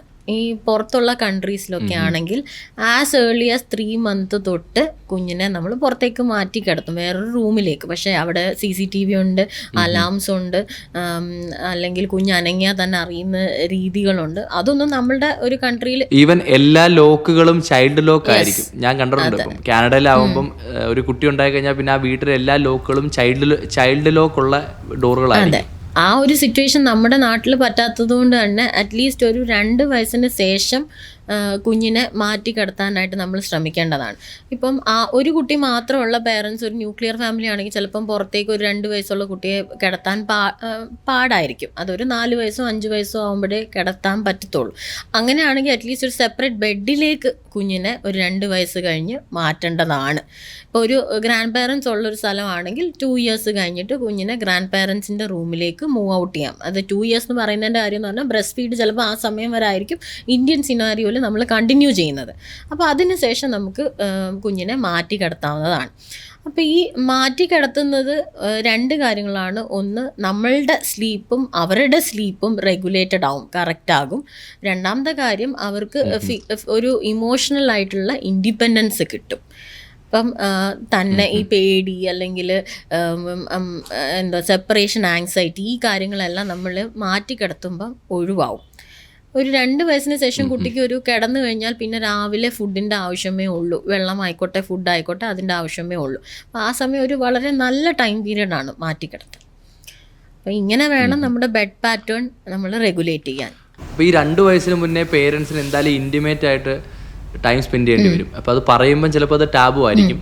പക്ഷെ എന്നാലും 2 yearsന് മുന്നേ കുട്ടിയെ കൂടെ കിടത്തുമ്പോൾ പേരൻസ് സെക്സിൽ ഇൻവോൾവ് ചെയ്യുന്നത് കൊണ്ടുള്ള ഇഷ്യൂസ് ഉണ്ടോ, അല്ലെങ്കിൽ അവരെന്തൊക്കെ ശ്രദ്ധിക്കണം? ഡെഫിനറ്റ്ലി അതിപ്പോൾ ഒരു അറിയാറാവുന്ന പ്രായം എന്ന് ഉദ്ദേശിക്കുന്നത് ഈ പറഞ്ഞ പോലെ 6 months ഒക്കെ കഴിയുമ്പോഴത്തേക്കും കുട്ടിക്ക് മനസ്സിലായി തുടങ്ങുന്ന പ്രായങ്ങളാണ്. അത് ആദ്യം പേടിയായിട്ടായിരിക്കും ചിലപ്പോൾ മനസ്സിലാവുന്നത്. അല്ല, കുറച്ച് കഴിയുമ്പോഴത്തേക്കും ഇതൊരു fruits developmental stage, Sigmund Freud എന്ന് പറഞ്ഞൊരു സൈക്കാട്രിസ്റ്റ് ഉണ്ടായിരുന്നു. പുള്ളി ഒരു ഡെവലപ്മെൻറ്റൽ സ്റ്റേജസിനെ കുറിച്ച് പറഞ്ഞിട്ടുണ്ട്. ഒന്നാമത്തെ സ്റ്റേജ് എന്ന് ഈ ഓറൽ സ്റ്റേജ് എന്നാണ്. അതായത് പാല് കുടിക്കുന്ന വഴി, ഓറൽ മൂവ്മെന്റ് വഴിയാണ് കുട്ടി പ്ലഷർ കണ്ടെത്തുന്നത്. പിന്നെ ഉള്ള സ്റ്റേജ് എന്ന് പറയുന്നത് ഏനൽ സ്റ്റേജ്, ഫാലിക് സ്റ്റേജ് എന്ന് പറയും. ഈ ഏനൽ സ്റ്റേജ്, ഫാലിക് സ്റ്റേജ് എന്ന് പറഞ്ഞാൽ ഇവർ ഈ ജെനൈറ്റൽ ഏരിയാസ് ഐഡൻറ്റിഫൈ ചെയ്യുക. നമ്മൾ കണ്ടിട്ടുണ്ടാകും കുട്ടികൾ കളിക്കുന്ന സമയത്ത് അവരുടെ ജെനൈറ്റൽ ഏരിയയിൽ 6 മാസമൊക്കെ ആകുമ്പോൾ തന്നെ അവിടെയൊക്കെ തൊട്ട് മനസ്സിലാക്കുന്നതായിട്ട് കാണാറുണ്ട്. അപ്പം they are developing into that stage. അവർക്ക് ആ ഒരു ഡെവലപ്മെൻറ്റ് മനസ്സിലാവുകയും ചെയ്യും. ഇങ്ങനെയുള്ള സിറ്റുവേഷൻസിൽ പേരൻസ് സെയിം റൂമിൽ ഇൻറ്റിമേറ്റ് ആവുമ്പോൾ അവർക്ക് ചിലപ്പോൾ അതൊരു ട്രോമയായിട്ട്, ഇതിനെക്കുറിച്ചുള്ള കറക്റ്റായിട്ടുള്ള ഒരു അണ്ടർസ്റ്റാൻഡിങ് ഇല്ലാത്ത പ്രായത്തിൽ ആ ഒരു ഇൻറ്റിമസിയിൽ എക്സ്പോസ്ഡ് ആകുമ്പോഴത്തേക്കും അവർക്ക് ഫ്യൂച്ചർ ലൈഫിൽ ആ ഒരു ട്രോമ മനസ്സിൽ കിടക്കുകയും പല രീതിയിലുള്ള ഈ സെക്ഷുവൽ ഡൈവേർഷൻസ് എന്ന് പറയത്തില്ലേ, ആ സിറ്റുവേഷൻസിലൊക്കെ വരാറ് ഉണ്ട്. അത് തന്നെ ഇവർക്ക് പേടി, ഇങ്ങനെ ഒരു ആക്ടിനോടുള്ള പേടി അല്ലെങ്കിൽ ഇതിനോടുള്ള കറക്റ്റ് ഓറിയൻറ്റേഷൻ ഇല്ലായ്മ ഒക്കെ ഉണ്ടാവാറുണ്ട്. അപ്പോൾ കഴിവതും അങ്ങനെയാണെന്നുണ്ടെങ്കിൽ പേരൻസ് ഒരു ടൈം ഇതിനായിട്ട് കണ്ടുപിടിക്കുക. പേരൻസ് എപ്പോഴും കുട്ടി ഇല്ലാത്ത സമയത്ത് അവരുടെ ഇൻറ്റിമേറ്റ് മൊമെൻറ്റ്സ് അങ്ങനെ ഒരു ടൈം അതിനായിട്ട് കണ്ടുപിടിക്കേണ്ടത് അത്യാവശ്യമാണ്. ഒരിക്കലും ഒരു കുട്ടിയുള്ള റൂമിൽ ഇങ്ങനെയുള്ള ആക്റ്റുകൾ പ്രൊമോട്ട് ചെയ്യാതിരിക്കുന്നത് തന്നെയാണ് നല്ലത്. നമ്മൾ ഇത്ര നേരം പറഞ്ഞതിനകത്ത് പേരൻസിന് ഇൻവോൾവ്മെന്റ് പറഞ്ഞല്ലോ. അപ്പോൾ അതിൽ ഏറ്റവും കൂടുതൽ മദർ ഇൻവോൾവ്മെന്റ് ആണ് നമ്മൾ ഡിസ്കസ് ചെയ്തത്. ശരിക്കും ഫാദറിന്റെ ഇൻവോൾവ്മെന്റ് എങ്ങനെയാണ് ഒരു ചൈൽഡിന്റെ ഡെവലപ്പിംഗ് ഫേസിലുള്ളത്? പണ്ടത്തെ കാലത്താണെങ്കിൽ ആളുകൾ പറയും കുട്ടിക്ക് വേണ്ട കുട്ടിക്ക് വേണ്ട ആവശ്യത്തിനുള്ള പണം ഉണ്ടാക്കുന്ന അച്ഛനുണ്ട്. പക്ഷെ ഇപ്പം അങ്ങനെ അല്ലല്ലോ. ഇപ്പോഴത്തെ സിനാരിയോ അതല്ല. നമ്മൾ കാലം മാറി. ഇപ്പം ഒരു അച്ഛൻ്റെ ആവശ്യമില്ല ഫിനാൻഷ്യൽ ബാക്കപ്പിന്. ഇപ്പോൾ സെൽഫ് ഏണിംഗ് വുമൺ ഉണ്ട്. So apart from the financial involvement വേറെ എന്തൊക്കെയായിരിക്കണം ഒരു ഫാദറിൻ്റെ ഇൻവോൾവ്മെന്റ്? ഫാദറിൻ്റെ involvement starts right from the time of pregnancy planning. Pregnancy plan ചെയ്ത് ഒരു കുട്ടി ഉണ്ടാവാമെന്ന് ചിന്തിക്കുന്ന സമയം തൊട്ട് ഒരു മദർ ഉണ്ടാവുന്നത് പോലെ തന്നെ ഫാദർ ഉണ്ടാവുകയാണ്. മരുന്ന് കഴിക്കുന്നില്ല അല്ലെങ്കിൽ ഫോളിക് ആസിഡ് ഒന്നും അയൺ അല്ലെങ്കിൽ ബേബിക്ക് വേണ്ട സാധനങ്ങൾ കഴിക്കുന്നില്ല എന്ന് ഉള്ളത് ഒഴിച്ചാൽ ഓരോ സ്റ്റേജിലും മദറിന് സപ്പോർട്ട് കൊടുക്കുന്നത് തൊട്ട് ഫാദറിൻ്റെ ഇൻവോൾവ്മെൻ്റ് ഉണ്ട്. And I am very proud to say ഇപ്പോഴത്തെ ഫാദേഴ്സ് മദേഴ്സിനെക്കാട്ടിയും കെയറിങ് ആയിട്ടുള്ള ഫാദേഴ്സ് ഉള്ള കാലഘട്ടമാണ്. ഇപ്പം നീ പറഞ്ഞ പോലെ നമ്മൾ റൂമിലൊക്കെ ചെല്ലുമ്പം ബ്രസ്റ്റ് ഫീഡിങ് നമ്മൾ പറയും പാല് കൊടുക്കുന്നത് അമ്മയുടെ ചുമതലയല്ലേന്ന്. ബ്രസ്റ്റ് പിടിച്ച് പാല് കൊടുക്കുന്ന അല്ലെങ്കിൽ പാല് പിഴിഞ്ഞ് ഹെൽപ്പ് ചെയ്യുന്ന ഫാദേഴ്സ് ഉണ്ട്, ബ്രസ്റ്റ് എക്സ്പ്രസ് ചെയ്യാൻ ഹെൽപ്പ് ചെയ്യുന്ന ഫാദേഴ്സ് ഉണ്ട്, മദർ കിടക്കുമ്പം കുഞ്ഞിനെ സൈഡിൽ പിടിച്ചു കൊടുക്കുന്ന ഫാദേഴ്സ് ഉണ്ട്. അപ്പം ഫാദേഴ്സ് ആർ വെരി എന്താ പറയുക, ഇപ്പം മാറി മാറി വരുന്നുണ്ട്. വേറൊരു എക്സ്ട്രീം ഇവോൾവ് ചെയ്യുന്നുണ്ട്. വേറൊരു എക്സ്ട്രീമും ഉണ്ടാവും, ഒട്ടും കെയർ ചെയ്യാത്ത, അതും കാണുന്നുണ്ട്. ബട്ട് പഴയതിൽ ഒത്തിരി വ്യത്യാസമായിട്ടുണ്ട്. സൈക്കോളജിക്കൽ സപ്പോർട്ടിന് കൊടുക്കുന്നതായിക്കോട്ടെ. ഇപ്പം 2-3 ദിവസം മുന്നേ ഒരു അമ്മ ഇരുന്ന് കരഞ്ഞപ്പോൾ ഞാൻ നോക്കിയപ്പോൾ അച്ഛൻ അമ്മേനെ ഷോൾഡറിൽ തട്ടി അവിടെ വെച്ച് സമാധാനിപ്പിച്ച്, ഡോക്ടർ ഞങ്ങൾക്ക് കുറച്ച് സമയം വേണമെന്ന് പറഞ്ഞ് വെള്ളം വാങ്ങിച്ചുകൊണ്ട് കൊടുത്ത് അത്രയും സപ്പോർട്ട് ചെയ്യുന്ന ഫാദേഴ്സും ഉണ്ട്. അതുപോലെ തന്നെ കുഞ്ഞിൻ്റെ ഒരു കാര്യം അറിയാതെ കുഞ്ഞിന് ഈവൻ പാലോ പാമ്പേഴ്സോ വാങ്ങിച്ചു കൊടുക്കാത്ത ഫാദേഴ്സിനെ നമുക്ക് അതേ സിറ്റുവേഷനിൽ അറിയാം. അമ്മ ചെയ്യുന്ന എല്ലാ കാര്യങ്ങളും ഫാദറും ഇൻവോൾവ് ആവേണ്ടതാണ് ഒരു പ്രഗ്നൻസിയിലും ഒരു കുഞ്ഞിൻ്റെ വളർച്ചയിലും. ഒരു കാര്യത്തിലും മാറ്റി നിർത്താനുള്ളതില്ല. ഒരു ഡൗട്ട് വെച്ചോട്ടെ, സെപ്പറേറ്റഡ് ആവുന്ന ഒരു കപ്പിള് എന്തേലും കാരണം കൊണ്ട് അച്ഛൻ്റെ അടുത്തായിരിക്കും ആ കുട്ടി നിൽക്കുന്നത്. ഞാനിപ്പോൾ ചോദിക്കുന്നത് 2025 പെർസ്പെക്റ്റീവിലാണ്. അങ്ങനെയാണെങ്കിൽ ഒരു ഫാദർ റേസ് ചെയ്യുന്ന കുട്ടിയെ നമ്മൾക്ക് ഈ പറയുന്ന എല്ലാ നല്ല രീതിയിലും റേസ് ചെയ്യാൻ പറ്റുമോ? ഒരു ബാലൻസ് ആണ് ഒരു കുട്ടി വളരുക എന്നുള്ളത്. അതിൽ മദറിൻ്റെ ഇൻവോൾവ്മെൻറ്റും ഫാദറിൻ്റെ ഇൻവോൾവ്മെൻറ്റും ഈക്വലി ഇമ്പോർട്ടൻ്റ് ആണ്. ചില കാര്യങ്ങൾ ഇപ്പം ഫാദേഴ്സ് കുറച്ചും കൂടെ റാഷണലാണ്, പ്രാക്ടിക്കലാണ്, മദേഴ്സ് കുറച്ചും കൂടി ഇമോഷണലാണ്. ഇത് രണ്ടിൻ്റെയും മിക്സ്ചർ കൊണ്ട് മാത്രമേ ഒരു ഡിസിഷൻ എപ്പോഴും എടുക്കാൻ പറ്റത്തുള്ളൂ. അപ്പം ഫാദറും മദറും ഉള്ള ആ ഒരു 50% ചേർന്നുള്ള 100% ആണ് എപ്പോഴും ബേബിക്ക് ബെസ്റ്റ്. പിന്നെ ഒന്നുമില്ലെങ്കിൽ അറ്റ്ലീസ്റ്റ് ഒരു 50% എങ്കിലും കിട്ടണം. അപ്പോൾ ആ സമയത്ത് ചിലപ്പോൾ അച്ഛനോ അമ്മയോ സെപ്പറേറ്റഡ് ആയിരിക്കുന്ന ആരാണോ അവർ 2 റോളും കൂടെ ടേക്കപ്പ് ചെയ്യാനുള്ള ഒരു പ്രിപ്പറേഷനിലായിരിക്കണം ആ ഒരു പ്രോസസ്സിലേക്ക് പോകുന്നത്. ഈ വളരുന്ന സ്റ്റേജിൽ ഗെയിമുകൾ കൊടുക്കുമല്ലോ, പസിൽസുകൾ, അതുപോലെ തന്നെ യൂട്യൂബ് ചാനലുകൾ, വളരെ ഫേമസ് ആയിട്ടൊരു യൂട്യൂബ് ചാനൽ കൊക്കോമെലൻ. ഇപ്പോൾ എനിക്ക് കൊക്കോമെലിൻ്റെ ഫീഡൊക്കെ വരുന്നുണ്ട് ഇപ്പോൾ കഴിഞ്ഞ 2 ദിവസമായിട്ട്. അപ്പം ഇങ്ങനെയുള്ള ചാനലുകൾ കൊടുക്കുന്നത് കൊണ്ട് ഗുണങ്ങളില്ലേ? കാര്യം കുട്ടികൾ ഡെവലപ്പ് ആവുന്നുണ്ടല്ലോ. കുട്ടികൾ ഡെവലപ്പ് ആവുന്നുണ്ടോ എന്ന് ചോദിച്ചാൽ അവരുടെ ഈ വേർഡ്സ് അറിയാൻ പറ്റുന്നത്, അതുപോലെ അതിനകത്ത് 1, 2, 3 നമ്പേഴ്സ് കോക്കോമെലൻ ഞാനും കാണാറുണ്ട്. അപ്പോൾ അതിനകത്ത് ഈ 1, 2, 3, 10 വരെയുള്ള നമ്പേഴ്സ് എണ്ണുക, അതുപോലെ ഫ്രൂട്ട്സിനെ ഐഡൻറ്റിഫൈ ചെയ്യുക, വെജിറ്റബിൾസിനെ ഐഡൻറ്റിഫൈ, ഇതൊക്കെ അത് ചെയ്യുന്നുണ്ട്. പക്ഷേ കോക്കോമെലൻ്റെ ഒരു പ്രത്യേകത എന്ന് പറഞ്ഞു കഴിഞ്ഞാൽ ഫാസ്റ്റ് മൂവിങ് ആയിട്ടുള്ള പിക്ചേഴ്സാണ് അതിൽ വരിക. പിന്നെ ഭയങ്കര ഇൻറ്റൻസിറ്റിയിലുള്ള കളേഴ്സ്, ഇൻറ്റൻസിറ്റിയിലുള്ള സൗണ്ട്. ആ സൗണ്ടിൻ്റെ ഒക്കെ ട്വാങ് ശ്രദ്ധിച്ചാൽ മതി. സാധാരണ മനുഷ്യർ സംസാരിക്കുന്ന പോലെ ആയിരിക്കത്തില്ല അതിൻ്റെ സൗണ്ട് മോഡുലേഷൻസ് ഒക്കെ. കുറച്ച് കഴിയുമ്പോൾ നോക്കുമ്പോഴത്തേക്കും കുട്ടി ആ രീതിയിലായിരിക്കും സംസാരിക്കുന്നത്. അതുപോലെ ഈ സൗണ്ട് കൊക്കോമെലൻ OPയിൽ ഫ്രണ്ടിൽ ആ ഒരു സൗണ്ട് ഈ ഫോണിൽ എവിടെ കേട്ടാലും ആ ചുറ്റും ഇരിക്കുന്ന എല്ലാ കുട്ടികളും അതിലേക്ക് നോക്കും. അത്രയ്ക്കാണ് അതിൻ്റെ അട്രാക്റ്റീവ് ഒരു കപ്പാസിറ്റി എന്ന് പറയുന്നത്. അപ്പം അതാ കളേഴ്സും സൗണ്ടും കൊണ്ടാണ്. ഇങ്ങനെ മാറുന്ന കളേഴ്സും സൗണ്ടും കുട്ടിയുടെ ബ്രെയിൻ ഹൈപ്പർ സ്റ്റിമുലേറ്റ് ചെയ്യും. അത് അവരുടെ നോർമൽ ഡെവലപ്മെൻറ്റിന് നല്ലതല്ല. ഇങ്ങനെ മാറി മാറി ഒന്നും രജിസ്റ്റർ ചെയ്യാത്ത രീതിയിൽ ഇമ്പൾസസ് വന്നുകൊണ്ടിരിക്കുന്നത് അവരുടെ ബ്രെയിനിനെ ഫെറ്റീഗ് ആക്കും, അല്ലെങ്കിൽ ക്ഷീണിപ്പിക്കും. അപ്പോൾ അത് ഗ്രോത്തിനെ ഒത്തിരി ബാധിക്കുന്ന കാര്യങ്ങളാണ്. അപ്പോൾ എപ്പോഴും ഒരു സൂതിങ് ആയിട്ടുള്ള വളരെ സ്ലോ പേസിൽ പോകുന്ന വീഡിയോസ് ആയിരിക്കണം കുഞ്ഞുങ്ങൾക്ക് കാണിച്ചു കൊടുക്കുന്നത്. ഗെയിം റെക്കമെൻഡേഷൻ അതുപോലെ തന്നെ ഈ പസിൽസുകൾ പോലുള്ള ഗെയിമുകൾ കൊടുക്കുന്നതുകൊണ്ട് നല്ലതല്ലേ? എപ്പോഴും സെൻസറി സ്റ്റിമുലേഷൻ തൊട്ടും അറിഞ്ഞുമുള്ള ഗെയിംസ് കൊടുക്കുന്നതാണ് നല്ലത്. ഇൻഡോർ ഗെയിംസ് ആണെങ്കിൽ പസിൽസ്, ക്യാരംസ്, ചെസ്സ്, ഇതെല്ലാം കുഞ്ഞുങ്ങൾക്ക് കൊടുക്കുന്നത് നല്ലതാണ്. ഏറ്റവും നല്ലത് ഔട്ട്ഡോർ ഗെയിംസ് തന്നെയാണ്. ഒരു ഫിസിക്കൽ പ്ലസ് മെൻ്റൽ കേപ്പബിലിറ്റി വലുതാക്കുന്നത് ഔട്ട്ഡോർ ഗെയിംസ് തന്നെയാണ്. അതുപോലെ ഈ പറഞ്ഞ ബ്രെയിൻ സ്റ്റോമിംഗ് ആയിട്ടുള്ള ഗെയിംസ്, പസിൽസ്, ചെസ്സ് എല്ലാം നമുക്ക് ഇൻഡോർ ഗെയിംസ് ആയിട്ട് കൊടുക്കാം. മൊബൈൽ ഗെയിംസ് എന്തായാലും ഞാൻ റെക്കമെൻഡ് ചെയ്യുന്ന സാധനമല്ല. അതുകൊണ്ട് പ്രത്യേകിച്ച് ഒരു ഗുണവും കുട്ടിക്ക് വരാറില്ല. പിന്നെ ഇത് ട്രെയിൻ ചെയ്യാനായിട്ട്, ഇപ്പോൾ ചെസ്സ് കളിക്കാനായിട്ട് നമ്മൾ എൻറോൾ ചെയ്യുവാണെങ്കിൽ നമ്മുടെ ഓൾ ഇന്ത്യ ചെസ്സിൻ്റെ ടൂർണമെൻറ്റ്സും ഒക്കെ നമുക്കിപ്പം ഓൺലൈൻ അവൈലബിൾ ആണ്. അതായത് ഒരു ഗെയിമർ അവിടെ, കമ്പ്യൂട്ടർ ആയിരിക്കും ഒരു ഗെയിമർ, ഓപ്പോസിറ്റ് ഗെയിമർ പ്ലെയർ ആയിട്ട് നമ്മളുണ്ടാവും. അങ്ങനെയുള്ള ഗെയിംസ് ജസ്റ്റ് മനസ്സിലാക്കാൻ വേണ്ടി ഒരു അറിയാവുന്ന പ്രായം തൊട്ട് ഒരു സ്ക്രീൻ ടൈം കൊടുക്കുന്ന സമയം തൊട്ട് കുഞ്ഞുങ്ങൾക്ക് വേണമെങ്കിൽ കൊടുക്കാം. അതും അണ്ടർ പേരൻ്റൽ സൂപ്പർവിഷൻ മാത്രം. സോ കഴിവതും ഫോൺ ഉപയോഗിക്കാൻ കൊടുക്കാതിരിക്കുക എന്നുള്ളതാണല്ലേ? അതെ, ഡെഫിനറ്റ്ലി അത് തന്നെയാണ്.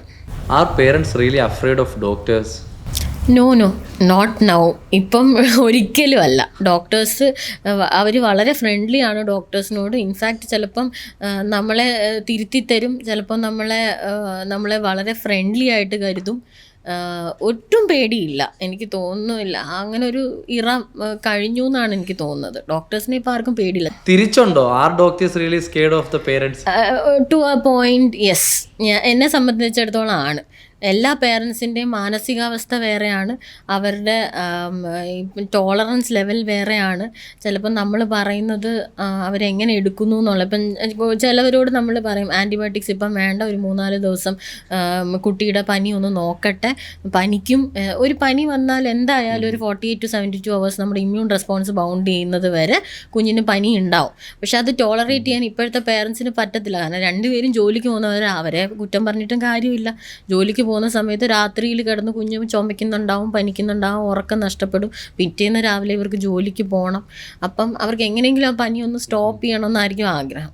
പക്ഷേ ആ ഒരു കാരണം കൊണ്ട് നമുക്ക് ചാടിക്കയറി ആൻറ്റിബയോട്ടിക്സ് കുഞ്ഞിന് കൊടുക്കാൻ പറ്റില്ല. ആ ഒരു ഇമ്മ്യൂൺ റെസ്പോൺസ് ബൗണ്ട് ചെയ്യാനുള്ള ടൈം കൊടുക്കണം. അപ്പോൾ ഇത് പറയുമ്പോഴൊക്കെ ചില പേരൻസ് ദേഷ്യപ്പെടാറുണ്ട്. പിന്നെ ഈ സമീകൃത ആഹാരം എന്നൊക്കെ പറഞ്ഞ് നമ്മൾ ഉണ്ടാക്കുന്ന ആഹാരം കൊടുക്കാൻ പറയുമ്പോൾ അവിടെയും ഈ ഈസി ഫുഡ്സിനോട് ഉള്ളൊരു ചായ്വ് പേരൻസിനുണ്ട്. അപ്പോൾ ഇത് പറയുമ്പോൾ വളരെ ഡിപ്ലോമാറ്റിക് ആയിട്ട് നമ്മൾ പ്രസൻറ്റ് ചെയ്യണം. അപ്പോൾ അതിനോടുള്ള റിയാക്ഷനെ ശരിക്കും പറഞ്ഞാൽ എനിക്കും കുറച്ച് പേടിയുണ്ട്. ഒരു കുട്ടി വളർന്നു കഴിഞ്ഞാൽ ആ കുട്ടിക്ക് പേഴ്സണൽ സ്പേസ് എപ്പം മുതൽ നമുക്ക് സ്റ്റാർട്ട് ചെയ്യണം പേരൻസ്? കുഞ്ഞിൻ്റെ പേഴ്സണൽ സ്പേസ് എനിക്ക് തോന്നുന്നു 6 മാസം മുതൽ തന്നെ റെസ്പെക്റ്റ് ചെയ്ത് തുടങ്ങണം. അതാണ് ഞാൻ പറഞ്ഞ, ഫുഡ് കൊടുക്കുമ്പോഴായാലും അവരുടെ ചോയ്സിനെ മാനിക്കണം. ബേബി ലെഡ് വീനിങ് എന്നാണ് പറയുന്നത്. അതൊരു സയൻറ്റിഫിക് ടേമാണ്. കുഞ്ഞ് പറയുന്ന രീതിയിൽ നമ്മൾ ഭക്ഷണം കൊടുക്കുക. കുഞ്ഞിന് മതി എന്ന് പറയുമ്പോൾ മതി പറയുക. ഏത് ഫുഡാണോ കാണിക്കുന്നത് അത് കൂടുതലായിട്ട് കൊടുക്കുക എന്നുള്ളത്.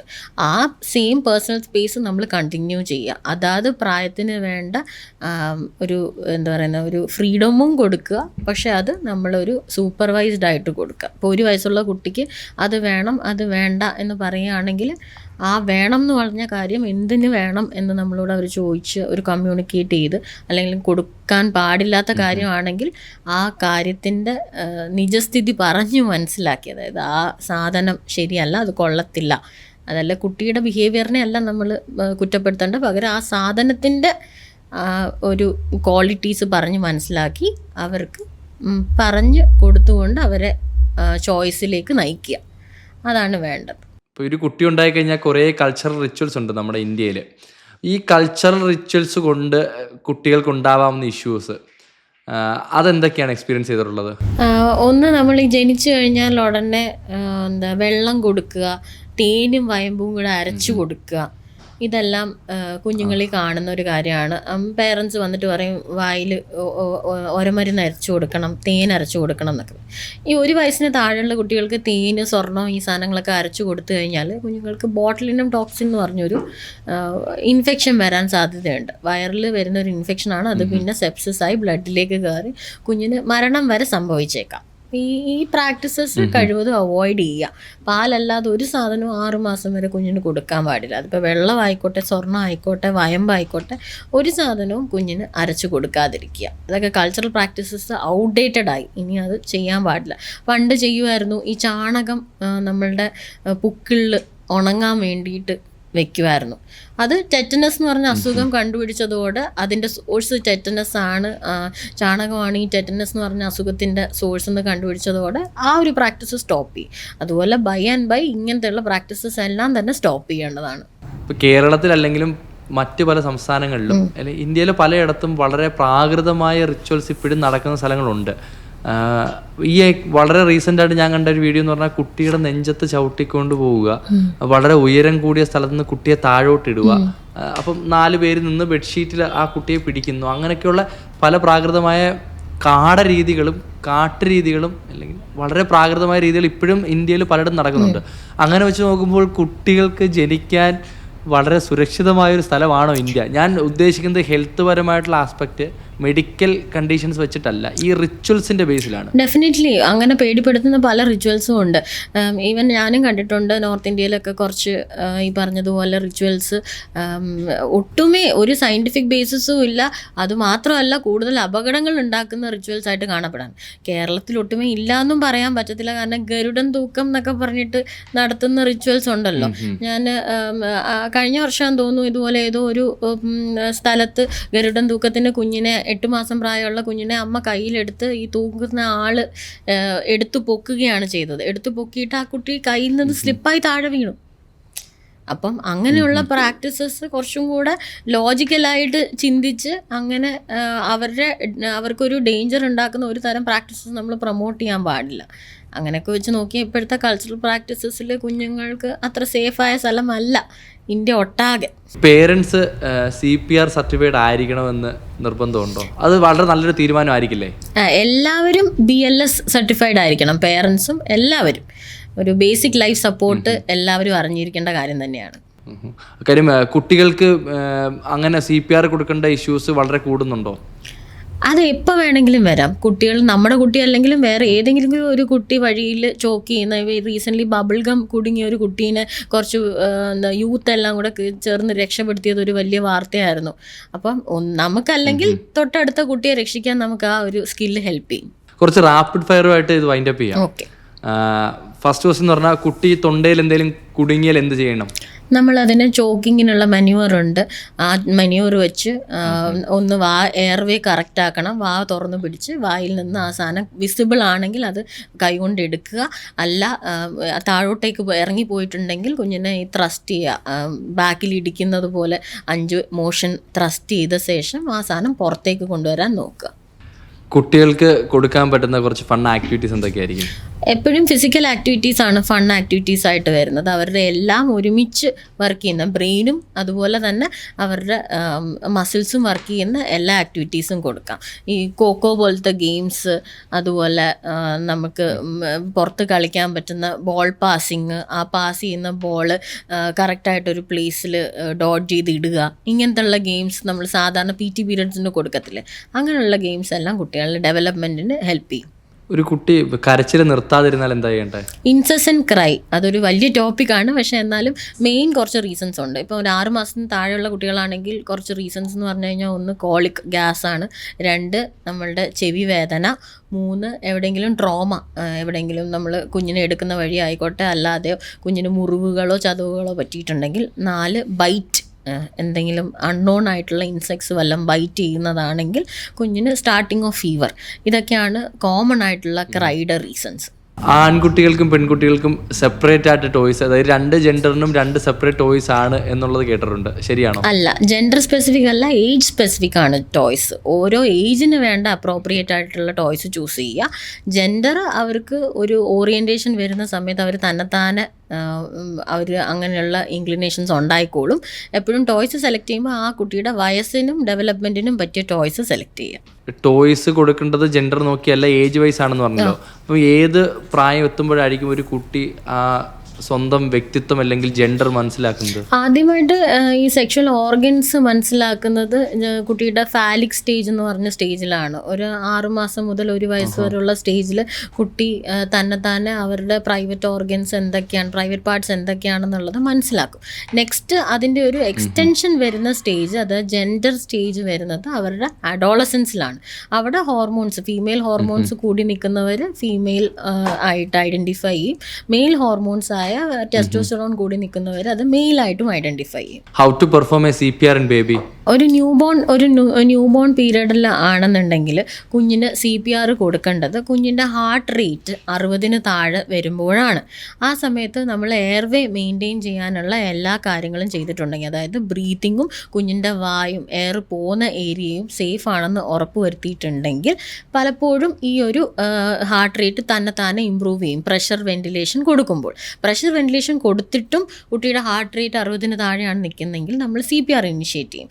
അതിന് ഒരു ട്രെയിൻഡ് ആയിട്ടുള്ള നിയോനേറ്റൽ റിസസിറ്റേഷൻ പ്രോട്ടോക്കോളിൽ ട്രെയിൻഡ് ആയിട്ടുള്ള ഒരു പേഴ്സണലായിരിക്കും CPR നമ്മൾ തുടങ്ങുന്നത്. അത് ജനറലി തുടങ്ങുന്നതെന്ന് പറഞ്ഞാൽ കുഞ്ഞിനെ പ്രസ് ചെയ്ത് കുഞ്ഞിൻ്റെ ഹെഡ് എൻഡിൽ നിന്നിട്ട് കുഞ്ഞിൻ്റെ ബോഡിയിൽ നമ്മുടെ എൻറ്റയർ ഹാൻഡ് വട്ടം വരുന്ന രീതിയിൽ തമ്പ് രണ്ടും അപ്രോക്സിമേറ്റ് ചെയ്യുക നിപ്പിളിന് തൊട്ട് താഴെയുള്ള ഏരിയയിൽ. എന്നിട്ട് ഇത് ചെസ്റ്റ് വാളിൻ്റെ ഒരു 1/3 പ്രസ് ചെയ്യുന്ന രീതിയിൽ, അതായത് ഏകദേശം ഒരു 1.5 ഇഞ്ചസോളം താഴുന്ന രീതിയിൽ 1 and 2 and 3 and breathe, 1 and 2 and 3 and breathe. ഇങ്ങനെയാണ് നമ്മൾ ആ ഒരു CPR കണ്ടിന്യൂ ചെയ്യുന്നത്. ഇതാണ് ന്യൂ ബോൺസിൻ്റെ കാര്യത്തിൽ. ഒരു ഇൻഫൻറ്റിൻ്റെ കാര്യത്തിലാണെങ്കിൽ ഈ സെയിം പ്രോസസ്സ്, ഹെഡ് എൻഡിൽ നിൽക്കുക, എന്നിട്ട് ചുറ്റി നിപ്പിളിൻ്റെ ഭാഗത്ത് ചുറ്റിപ്പിടിച്ച ശേഷം ഏകദേശം ഒരു 2 inches ഡെപ്തിൽ നമ്മൾ കുഞ്ഞിനെ പ്രസ് ചെയ്ത്, ഒരു ആളാണ് ഈ CPR ചെയ്യുന്നതെങ്കിൽ 30 കംപ്രഷൻസിന് ശേഷം 2 ബ്രീത്ത് കൊടുക്കുക. 2 പേരാണ് ചെയ്യുന്നതെങ്കിൽ ഒരാൾ 15 കംപ്രഷൻസ് കൊടുത്തിട്ട് ഒന്ന് പോസ് ചെയ്ത ശേഷം 2 ബ്രെത്ത് ആ ഒരു നെക്സ്റ്റ് ആൾ കൊടുക്കുക. ഇങ്ങനെയാണ് ജനറലായിട്ട് CPR നമ്മൾ ചെയ്യുന്നത്. ഈ CPR ചെയ്ത് ഹാർട്ട് ബീറ്റ് നമ്മൾ ഒരു 6 സെക്കൻഡ്സോളം കുഞ്ഞിൻ്റെ ഹാർട്ട് ബീറ്റ് നമ്മൾ എണ്ണുന്നു, അതിനെ 10 കൊണ്ട് മൾട്ടിപ്ലൈ ചെയ്യുന്നു. ഇഫ് ദാറ്റ് ഈസ് എബവ് 100 നമ്മൾ ആ CPR സ്റ്റോപ്പ് ചെയ്ത് റിസസിറ്റേഷനിലേക്ക്, സ്റ്റെബിലൈസേഷനിലേക്ക് കുഞ്ഞിനെ ഒരു ബെറ്റർ സെൻറ്ററിലേക്ക് ഷിഫ്റ്റ് ചെയ്യുന്നു. How to perform a burp on baby? കുഞ്ഞിന് പാല് കൊടുക്കുന്നത് ഒരു 20 മിനിറ്റ് നീണ്ടു നിൽക്കുന്ന ഒരു പ്രോസസ്സാണ്. ആ ഒരു 20 മിനിറ്റ് കഴിയുമ്പോൾ കുഞ്ഞിനെ നമ്മൾ നേരെ എടുത്ത് കുഞ്ഞിനെ തോളിൽ, ആ കുഞ്ഞിൻ്റെ വയറ് നമ്മളുടെ ചെസ്റ്റിലേക്ക് ചേരുന്ന രീതിയിൽ തല സ്റ്റെബിലൈസ് ചെയ്ത് കുഞ്ഞിനെ പിടിച്ച് താഴേന്ന് മുകളിലേക്ക് ഫേം ആയിട്ടുള്ള ത്രസ്റ്റുകൾ കൊടുക്കുക. ഇങ്ങനെ ശബ്ദം കേൾക്കുന്ന രീതിയിൽ. വേദനിക്കുമെന്ന് വിചാരിച്ച് കുഞ്ഞിനെ ഒരിക്കലും നമ്മൾ പതുക്കെ ഇങ്ങനെ തട്ടിയാലൊന്നും ഗ്യാസ് പോകത്തില്ല. ഫേമായിട്ട് അമർത്തി ഒരു 10 മിനിറ്റോളം മുകളിലേക്ക് തട്ടുക. ഈ സമയത്ത് കുഞ്ഞിൻ്റെ തല സ്റ്റേബിൾ ആയിരിക്കണം. അതുപോലെ തന്നെ മൂക്കോ വായോ അവിടെ ബ്ലോക്ക് ആവാൻ പാടില്ല. എന്നിട്ട് കുഞ്ഞിനെ തട്ടി ഗ്യാസ് പോയെന്ന് ഉറപ്പ് വരുത്തിയ ശേഷം താഴേക്ക് ഒരു നിശ്ചിത അളവിൽ തലയൊന്ന് പൊക്കി വെച്ച് കിടത്താൻ ശ്രദ്ധിക്കണം. ഇങ്ങനെയാണ് ബേർപ്പ് ചെയ്യുന്നത്. ഇതല്ലാതെ ഒരു മെത്തേഡ് ഉണ്ട്. ചില അമ്മമാർ ഈ ഒരു മെത്തേഡിൽ കോൺഫിഡൻ്റ് ആയിരിക്കത്തില്ല, കാരണം പൊക്കിയെടുക്കണമല്ലോ. അങ്ങനെയാണെങ്കിൽ കുഞ്ഞിനെ നമ്മുടെ മടിയിൽ ഇരുത്താം. മടിയിലിരുത്തി കുഞ്ഞിനെ ഇങ്ങനെ പിടിച്ച ശേഷം പ്രസ് ചെയ്ത് പിടിച്ച് കുനിച്ച് ഇങ്ങനെ ബാക്കിൽ തട്ടിക്കൊടുക്കാം. അതുമല്ലെങ്കിൽ കുഞ്ഞിനെ നമുക്ക് നമ്മുടെ കാലിൻ്റെ ഭാഗത്ത് വെച്ച് നമ്മളുടെ കാലിൽ കുഞ്ഞിൻ്റെ വയറ് അമരുന്ന രീതിയിൽ കിടത്തി അവിടെയും തട്ടിക്കൊടുക്കാം. അതുപോലെ ഈ കുട്ടികൾക്കുണ്ടാവുന്ന കോളിക്ക് എങ്ങനെ മാനേജ് ചെയ്യാൻ പറ്റും? കോളിക്ക് എന്ന് പറഞ്ഞാൽ ഈ കുട്ടികൾക്ക് ഗ്യാസ് മൂലം ഉണ്ടാകുന്ന വേദനയ്ക്കാണ് കോളിക്ക് എന്ന് പറയുന്നത്. അപ്പോൾ ഈ കോളിക്ക് മാനേജ് ചെയ്യാനുള്ള ഫസ്റ്റ് ആൻഡ് ഫോർമോസ്റ്റ് കറക്റ്റായിട്ട് പാല് കൊടുക്കുക എന്നുള്ളതാണ്. പാല് കൊടുക്കുന്ന സമയത്ത് നിപ്പിള് മുഴുവനായിട്ട് ആ ഏരിയയുള്ള ബ്ലാക്ക് കളർ മുഴുവനായിട്ടുള്ള ഭാഗം വായ്ക്കകത്തേക്ക് വരുന്ന രീതിയിൽ കുഞ്ഞിന് പാല് കൊടുക്കുക. കൊടുക്കുമ്പോൾ കണ്ടിന്യൂസ് ആയിട്ട് ഒരു 20 മിനിറ്റ്സ് കൊടുക്കുക. ആ കൊടുത്ത ശേഷം കുഞ്ഞിനെ നന്നായിട്ട് ബേർപ്പ് ചെയ്യുക. പിന്നെ ഒരു മെത്തേഡ് എന്ന് പറഞ്ഞാൽ കുഞ്ഞിന് കുറച്ച് ടമ്മി ടൈം കൊടുക്കുക.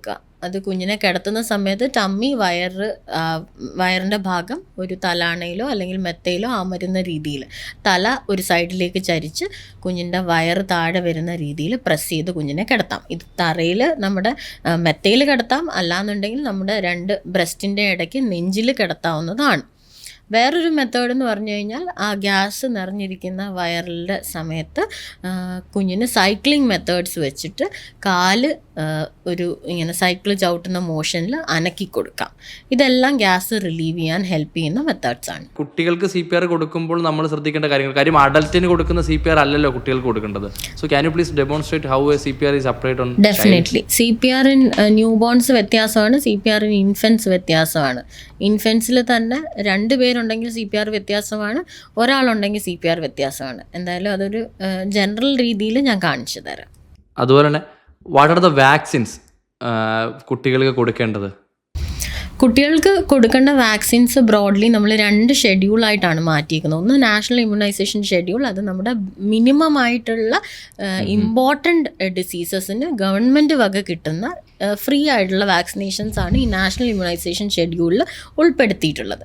പിന്നെ നമ്മളുടെ ഇന്ത്യൻ അക്കാഡമി ഓഫ് പീഡിയാട്രിക്സിൻ്റെ വാക്സിനേഷൻ ഷെഡ്യൂൾ, അതിൽ എല്ലാ വാക്സിനേഷൻസ് ഇൻക്ലൂഡിങ് ഓപ്ഷണൽ വാക്സിനേഷൻസും ഉണ്ട്. അത് നിർബന്ധിതമായിട്ടും എടുക്കേണ്ട വാക്സിനേഷൻസും ഉണ്ട്. പിന്നെ ചില അസുഖങ്ങളുണ്ട് പ്രിവലൻ്റ് ആണ്, പക്ഷേ അത് നിർബന്ധമല്ല, എടുക്കുന്നത് നന്നായിരിക്കും, അങ്ങനെയുള്ള വാക്സിനേഷൻസ്. ഈ ഒരു ഇമ്മീഡിയറ്റ് ന്യൂ ബോൺ പീരീഡിൽ എടുക്കുന്ന വാക്സിനേഷൻ, ജനിച്ച ഉടനെ എടുക്കുന്ന വാക്സിനേഷനാണ് BCG, OPV, hepatitis B, oral polio vaccination, BCGയും ഹെപ്പറ്റൈറ്റിസും. ഇത് 0 ഡോസാണ് ഇതിൻ്റെ മൂന്നിൻ്റെയും കൊടുക്കുന്നത്. അത് ഡിസ്ചാർജിന് മുന്നേ തന്നെ എടുക്കുന്ന വാക്സിനേഷൻസ് ആണ്. അതിൽ ഹെപ്പറ്റൈറ്റിസ് ബി 24 മണിക്കൂറിനുള്ളിൽ തന്നെ എടുക്കുന്ന വാക്സിനേഷനാണ്. പിന്നെ വരുന്നതാണ് നമ്മുടെ 6, 10, 14 ആഴ്ചകളിലെ vaccination. DPT, OPV, IPV, pneumococcal, Rotavac vaccinations. ഈ 6നും 10നും 14നും ഇതേ വാക്സിനേഷൻ്റെ ബൂസ്റ്ററുകളിലാണ് വരുന്നത്. പിന്നെ നമ്മളുടെ 6 മാസത്തിൽ വരുന്ന വാക്സിനേഷനുണ്ട് ഇൻഫ്ലുവൻസ. അത് ഈ പറഞ്ഞ പോലെ ഇന്ത്യൻ അക്കാഡമി ഓഫ് പീഡിയാട്രിക്സിൻ്റെ ഷെഡ്യൂളിൽ വരുന്ന വാക്സിനേഷനാണ്. നാഷണൽ ഇമ്മ്യൂണൈസേഷൻ ഷെഡ്യൂളിൽ ഇതില്ല. പിന്നെയാണ് നമ്മളുടെ 9 മാസത്തിലെ മീസിൽസ്, റുബെല്ല വാക്സിനേഷൻ വരുന്നത്. 1 വയസ്സോടുകൂടി നമ്മുടെ വാരിസെല്ല വാക്സിനേഷനും ഹെപ്പറ്റൈറ്റിസ് A വാക്സിനേഷനും വരുന്നു. 1.5 വയസ്സാകുമ്പം ഇതിൻ്റെ എല്ലാം DPTയുടെ ബൂസ്റ്റർ, ആ വാക്സിനേഷനും MMRൻ്റെ വാക്സിനേഷനും 15 മാസത്തിൽ വരും. ഇതാണ് ഇമ്മീഡിയറ്റ് ആയിട്ടുള്ള വാക്സിനേഷൻ. ഇനി 15 വയസ്സ് വരെയും 18 വയസ്സ് വരെയും എടുക്കുന്ന വാക്സിനേഷൻ ഉണ്ട്. അതൊരു ലോങ് ലിസ്റ്റാണ്. മിനിമം 2 ഇയേഴ്സ് വരെയുള്ള വാക്സിനേഷനാണ് ഈ പറഞ്ഞേക്കുന്നത്. പിന്നെ 2 ഇയർ സെക്കൻഡ് ബർത്ത്ഡേക്ക് നമ്മൾ കൊടുക്കുന്ന ടൈഫോയിഡിൻ്റെ വാക്സിനേഷൻ. ഇനിഷ്യൽ ഡേയ്സിലാണ് നിയോനറ്റോളജി ഡോക്ടറിൻ്റെ ആവശ്യം എന്ന് പറഞ്ഞു. സോ അണ്ടിൽ വാട്ട് ഏജ് ഒരു പീഡിയാട്രിഷ്യനെ കൺസൾട്ട് ചെയ്യണം കുട്ടികൾ? 18 വയസ്സാണ് പറഞ്ഞിരിക്കുന്ന കട്ട് ഓഫ് ഒരു ചൈൽഡ് എന്ന് പറയുന്നത്. പക്ഷേ എനിക്കറിയാവുന്ന ചില കുട്ടികൾ 21, 22 വയസ്സിൽ ഇപ്പോഴും അവരുടെ ആദ്യത്തെ പീഡിയാട്രിഷ്യനെ തന്നെ കാണിച്ചുകൊണ്ടിരിക്കുന്നവരുണ്ട്. പക്ഷേ ടെക്നിക്കലി സ്പീക്കിംഗ് ഒരു 15 വയസ്സിന് ശേഷം ഒരു അഡൾട്ടിനെ കാണിക്കുന്നത് തന്നെയാണ് നല്ലത്. ഒരു പീഡിയാട്രിഷ്യനാണ് ഡോക്ടർ, ഒരു നിയോനറ്റോളജിസ്റ്റ് ആണ് doctor. What are the challenges that you face? അതിപ്പം എന്തുവാ പേരൻസ് എന്നുള്ളത് ഓൾറെഡി ഡോക്ടർ പറഞ്ഞു. അതല്ലാതെ നിങ്ങൾക്ക് ഡോക്ടേഴ്സിന് നേരിടുന്ന ഏറ്റവും വലിയ ഇഷ്യൂസ് എന്തൊക്കെയാണ്? ഒന്ന്, ഞങ്ങളുടെ ഈ പറഞ്ഞതുപോലെ വർക്ക് അറ്റ്മോസ്ഫിയർ നമുക്ക് ഇന്ത്യൻ സിനാരിയോയിൽ അല്ലെങ്കിൽ കേരള സിനാരിയോയിൽ we are wanted almost 24 hours. അത് പല കാരണങ്ങൾ കൊണ്ടാണ്. ഒന്ന് ചോയ്സ് ആണ്. ഇപ്പം എനിക്ക് ഡ്യൂട്ടി അവേഴ്സ് ചിലപ്പം ഒന്നിരാടം ദിവസങ്ങളിലാണ് വരുന്നതെങ്കിൽ പോലും എൻ്റെ ഒരു പേഷ്യൻ്റ് വരുമ്പോഴും പലപ്പോഴും അവരുടെ ട്രസ്റ്റ് കൊണ്ടും അവർക്ക് ഞാൻ കേറ്റർ ചെയ്യണമെന്നുള്ളത് കൊണ്ടും ചിലപ്പോൾ എനിക്ക് എൻ്റെ ഓഫ് ഡ്യൂട്ടി ഡേയ്സും ഞാൻ അവിടെ വേണ്ടി വരാറുണ്ട്. അത് നമ്മുടെ ഇപ്പം പുറത്താണെങ്കിൽ അങ്ങനെ ഒരു കാര്യമില്ല അല്ലേ. എപ്പോഴും ഈ പറഞ്ഞതുപോലെ അവിടെ ഇല്ല എന്ന് പറഞ്ഞാൽ ഡ്യൂട്ടിയിൽ ആ ഡോക്ടർ ഇല്ല എന്ന് പറഞ്ഞു കഴിഞ്ഞാൽ ആ ഡോക്ടർക്ക് വേണമെങ്കിൽ പോലും ആ സമയത്ത് ചിലപ്പോൾ പ്രസൻറ്റ് ആയിക്കൂടാ. അറ്റൻഡൻസ് അങ്ങനെ അല്ല. It only depends upon the shift. അതെ, ഷിഫ്റ്റ് മാത്രം. പിന്നെ വേറൊരു കാര്യം എന്ന് പറഞ്ഞു കഴിഞ്ഞാൽ ഈ ഈസി ആക്സസിബിലിറ്റി കാരണം നമുക്ക് പ്രയോറിറ്റൈസ് ചെയ്യാൻ ബുദ്ധിമുട്ടുണ്ട്. ഇപ്പം ചില കാര്യങ്ങൾ വളരെ സില്ലി ആയിട്ട് വീട്ടിൽ തന്നെ മാനേജ് ചെയ്യാൻ പറ്റുന്ന കാര്യങ്ങൾക്കും പേഷ്യൻസ് വരാറുണ്ട്. അതുപോലെ എമർജൻസി ആയിട്ടുള്ള കാര്യങ്ങൾ വീട്ടിൽ വെച്ചുകൊണ്ടിരിക്കാറുമുണ്ട്. അപ്പം അതൊരു പ്രയോറിറ്റൈസേഷൻ്റെ ഒരു പ്രശ്നം വരാറുണ്ട്. പിന്നെ വേറൊരു പ്രശ്നം എന്ന് പറഞ്ഞു കഴിഞ്ഞാൽ മാറി വരുന്ന ഡിസീസസിൻ്റെ ഷിഫ്റ്റ്. എനിക്ക് തോന്നുന്നു അതാണ് ഏറ്റവും വലിയ പ്രശ്നം. ഇപ്പോൾ റീസെൻ്റ്ലി വന്ന ഈ അമീബിക് എൻകെഫലൈറ്റിസ് ഇല്ലേ, അതുപോലെ ഒരു 2-3 വർഷം മുന്നേ നമ്മൾ ഫേസ് ചെയ്ത കോവിഡ്.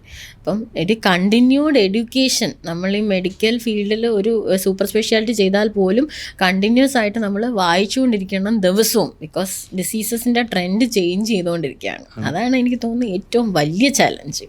കണ്ടിന്യൂസ് ആയിട്ട് പഠിച്ചുകൊണ്ടിരിക്കണം അല്ലേ? അതെ അതെ അതെ, ഡെഫിനറ്റ്ലി. ഒരു ദിവസം 10 പേജെങ്കിലും പഠിക്കാതെ ഉറങ്ങാൻ പറ്റില്ല എന്നുള്ള അവസ്ഥയിൽ എത്തിയിട്ടുണ്ട്. ആണ്. അതുകൊണ്ട് തന്നെ നമ്മുടെ ഇന്ത്യയിലുള്ള പ്രത്യേകിച്ച് കേരളത്തിലുള്ള ആൾക്കാർ വളരെ പ്രിവിലേജ്ഡ് ആണ്. കാര്യം ഞാനിപ്പോൾ ഇവിടെ കുറച്ച് ആളുണ്ടായിട്ട് എനിക്ക് അറിയാം കാനഡയിൽ അല്ലെങ്കിൽ ബാക്കിയുള്ള കൺട്രിയിൽ ഒരു ഡോക്ടറിൻ്റെ അപ്പോയിൻമെൻറ്റ് കിട്ടാൻ എത്ര പാടാണെന്നുള്ളത്. ഇപ്പം ഇത്രയും ഈസി ആക്സസ് ആയിട്ട് നമുക്ക് കിട്ടുന്നത് എനിക്കൊന്ന് കേരളത്തിൽ മാത്രമേ കാണൂ. ഡെഫിനറ്റ്ലി. ഇപ്പോൾ ഫോണിൽ കൂടെ പോലും ഇപ്പം വരുന്ന സമയത്ത് പോലും ഡൗട്ടുകൾ ചോദിക്കാനായിട്ട് ഫോൺ നമ്പർ ഒരു ഇൻവേരിയബിൾ ആയിട്ട് നമ്മളിപ്പോൾ കൊടുത്തേ പറ്റത്തുള്ളൂ. കാരണം അവരുടെ ആവശ്യങ്ങളും ഡെഫിനറ്റ്ലി ആവശ്യങ്ങളും അങ്ങനെയാണ്. അതുപോലെ അവർക്ക് പാനിക് മോഡ് ഭയങ്കര കൂടുതലാണ്. അപ്പം രാത്രിയിലായിക്കോട്ടെ അവർക്കൊരു കാഷ്വാലിറ്റി ചെന്ന് അവർ ഇതുവരെ പരിചയമില്ലാത്തൊരു ഡോക്ടറെ കാണാൻ അവർക്കൊരു താല്പര്യവും ഇല്ല. അപ്പോൾ അതുകൊണ്ട് തന്നെ നമ്പർ വഴിയായാലും പിന്നെ ഈ പറഞ്ഞ സോഷ്യൽ മീഡിയ വഴിയായാലും ഏതെങ്കിലും ഒരു ഡോക്ടർ സോഷ്യൽ മീഡിയയിൽ ആക്റ്റീവ് ആണെങ്കിൽ ഡെഫിനറ്റ്ലി അവർക്ക് ഇൻബോക്സിൽ രാത്രി കിടക്കുന്നതിന് ഒരു 100 ക്വസ്റ്റ്യൻസ് ആൻസർ ചെയ്യേണ്ടി വരും. അതൊരു കമ്മിറ്റ്മെൻ്റ് ആണ്. സോഷ്യൽ മീഡിയ പറഞ്ഞല്ലോ, ഇപ്പോൾ ഈ സോഷ്യൽ മീഡിയയിൽ ഇതുപോലുള്ള കോണ്ടന്റുകൾ ഇടുന്നൊരു ഡോക്ടർ ആയതുകൊണ്ട് തന്നെ അങ്ങനെ ചെയ്യുന്നതുകൊണ്ട് എന്തൊക്കെ ചലഞ്ചുകൾ ഉണ്ടാവുന്നുണ്ട് ജീവിതത്തിൽ? ഒന്ന് ഈ പറഞ്ഞതുപോലെ അതിനു വേണ്ടി ടൈം സ്പെൻഡ് ചെയ്യേണ്ടി വരുന്നുണ്ട്. അത് ഒരു 24 മണിക്കൂറിൽ ദിവസം ഇത് ചുമ്മാ നമുക്ക് പറയാൻ പറ്റത്തില്ല. ലൂസായിട്ട് നമുക്കൊരു ടോപ്പിക്കിനെ കുറിച്ച് സംസാരിക്കാൻ പറ്റത്തില്ല. അതിനെക്കുറിച്ച് വായിക്കണം. ആ ഉള്ള ഒരു ടൈമിൽ അത് എത്രയും എഫക്റ്റീവായിട്ട് അവരിലേക്ക് എത്തുന്ന രീതിയിൽ നമുക്ക് പഠിച്ച് മനസ്സിലാക്കി പറയണം. പിന്നെ ഒബ്വിയസ്ലി നമ്മളിത് പറയുമ്പം അതിൻ്റെ റിലേറ്റഡ് ആയിട്ടുള്ള ക്വസ്റ്റ്യൻസ് ആൻസർ ചെയ്യാൻ കൂടി നമ്മൾ ബാധ്യസ്ഥരാണ്. അപ്പം അത് നമ്മൾ ചെയ്യണം. അതിനൊരു നല്ല ടൈം ഓഫ് ദ ഡേ അതിന് വേണ്ടി നമ്മൾ ഇൻവെസ്റ്റ് ചെയ്യേണ്ടി വരാറുണ്ട്. അപ്പം അങ്ങനെ സോഷ്യൽ മീഡിയയിൽ പറയുന്ന സമയത്ത് ഇപ്പം എന്തായാലും ഒബിയസ്ലി നമ്മൾ പറയുന്ന ചില കാര്യങ്ങൾ അക്സെപ്റ്റ് ചെയ്യാൻ പറ്റാതാവുമല്ലോ. വേറൊരു ഇപ്പം ഡോക്ടർ ഒരു കമ്പനികൾക്കെതിരെ പറയുമ്പോൾ അല്ലെങ്കിൽ എന്തെങ്കിലും കാര്യങ്ങൾ പറയുമ്പോൾ അതിൽ നിന്ന് എന്തെങ്കിലും തിരിച്ച് ബുദ്ധിമുട്ടുകൾ ഉണ്ടാവുന്നുണ്ടോ? ഉണ്ടാവാറുണ്ട്. കാരണം പലപ്പോഴും ചിലപ്പോൾ ഡിപ്ലോമാറ്റിക് ആയിട്ട് എപ്പോഴും ഒന്നും നമുക്ക് നിൽക്കാൻ പറ്റത്തില്ല. വാസ്തവം തന്നെയാണ്. അപ്പം അറിയാതെ ചിലപ്പം ഞാനാണെങ്കിൽ അങ്ങനെ എല്ലാം പറയേണ്ട കാര്യങ്ങൾ ഡയലോഗ് വഴി പ്രിപ്പയർ ചെയ്യൽ ഒന്നുമില്ല. ഞാൻ കാര്യം പഠിക്കും, മാറ്റർ പഠിക്കും, പിന്നെ ഞാൻ എൻ്റെ ഫ്ലോയിൽ അങ്ങ് പോവുകയാണ്. അപ്പോൾ പലപ്പോഴും ചില കാര്യങ്ങൾക്കെതിരെ പറയുമ്പോൾ നമ്മളെ വന്ന് കണ്ട് അപ്രോച്ച് ചെയ്ത് അയ്യോ അങ്ങനെ പറഞ്ഞല്ലോ ഡോക്ടറെ, അതൊന്ന് തിരുത്തണം എന്നൊക്കെ ചിലവർ പറയാറുണ്ട്. ഒരു സോഷ്യൽ മീഡിയ ഇൻഫ്ലുവൻസർ ആയിട്ടുള്ളൊരു പീഡിയാട്രിക് ഡോക്ടറിന് കൊളാബുകൾ അല്ലെങ്കിൽ കമ്പനിയുടെ സ്പോൺസർഷിപ്പുകൾക്ക് വേണ്ടി ആളുകൾ അപ്രോച്ച് ചെയ്യാറുണ്ടോ? ഡെഫിനറ്റ്ലി. അവൻ കുറേ ഈ പറഞ്ഞ പോലെ പ്രോഡക്ട്സ്, ക്ലോത്തിങ് പ്രോഡക്ട്സ്, പിന്നെ മക്കളും ഉണ്ടല്ലോ, അപ്പോൾ അതുമുണ്ട്. ക്ലോത്തിങ് പ്രോഡക്ട്സ്, പിന്നെ ഫുഡ്, ഈ പാക്കറ്റ് ഫുഡ് ഉണ്ടല്ലോ അതിൻ്റെ കൊളാബ്, പിന്നെ ചില പാസിഫയേഴ്സ് പോലുള്ള സാധനങ്ങളുണ്ടല്ലോ ഒന്ന് കൊടുക്കാൻ പറ്റുന്ന ആ ബ്രാൻഡ്സ്, അവരൊക്കെ DM ചെയ്യാറുണ്ട്. ഡോക്ടറൊന്ന് ചെയ്യുമോ എന്ന് ചോദിക്കാറൊക്കെ ഉണ്ട്. പിന്നെ അത് എന്തായാലും ചെയ്തിട്ടില്ല ഇതുവരെ. സോ ലാസ്റ്റായിട്ട് as a neonatologist, as a paediatrician, എന്താണ് പേരൻസിന് കൊടുക്കാനുള്ളൊരു അഡ്വൈസ്? എല്ലാ കുട്ടിയും ഡിഫറെൻ്റ് ആണ്. ഒരു കുട്ടിയും വേറൊരു കുട്ടിയായിട്ട് ഒരിക്കലും കമ്പയർ ചെയ്യരുത്. പ്രീവിയസ് കുട്ടിയായിട്ടും കമ്പയർ ചെയ്തത് ഈ അടുത്തുള്ള കുട്ടികളുമായിട്ടും കമ്പയർ ചെയ്യരുത്. ഓരോ ചൈൽഡിൻ്റെ ആവശ്യങ്ങളും വ്യത്യാസമാണ്, അവർ കാണിക്കുന്ന സിംറ്റംസും വ്യത്യാസമാണ്. എപ്പോഴും when in doubt trust your doctor. അവരോട് ചോദിച്ച് മാത്രം കുട്ടിയുടെ ഹെൽത്ത് കാര്യങ്ങളിൽ ഡിസിഷൻ എടുക്കുക. അതാണ് എനിക്ക് പറയാനുള്ളൊരു advice. Thank you so much. നമുക്ക് വേണ്ടി 2 ദിവസമാണ് സ്പെൻഡ് ചെയ്തത്. ഫസ്റ്റ് എപ്പിസോഡ് നമ്മൾ ചെയ്ത സമയത്ത് പറഞ്ഞ് തീർക്കാൻ പറ്റാത്തതുകൊണ്ട് നമ്മൾ അത് വൈൻഡ് അപ്പ് ചെയ്തു. സെക്കൻഡ് വീണ്ടും അടുത്ത ദിവസം നമുക്ക് വേണ്ടി ഇത്രയും ടൈം സ്പെൻഡ് ചെയ്തു. അപ്പം ഒരു 3 മണിക്കൂറിൻ്റെ ലോങ് എന്താ പറയുക പീഡിയാട്രിക് കൺസൾട്ടേഷനാണ് ഡോക്ടർ തന്നത് നമുക്ക്. ഞാനും അഭിഷേകുമായിട്ട് ഭയങ്കര കംഫർട്ടബിൾ ആയിരുന്നു. ഇങ്ങനെ ആദ്യമായിട്ട് സംസാരിക്കുന്ന ഒരാളായിട്ട് എനിക്ക് തോന്നിയതേ ഇല്ല. Thank you so much for inviting me.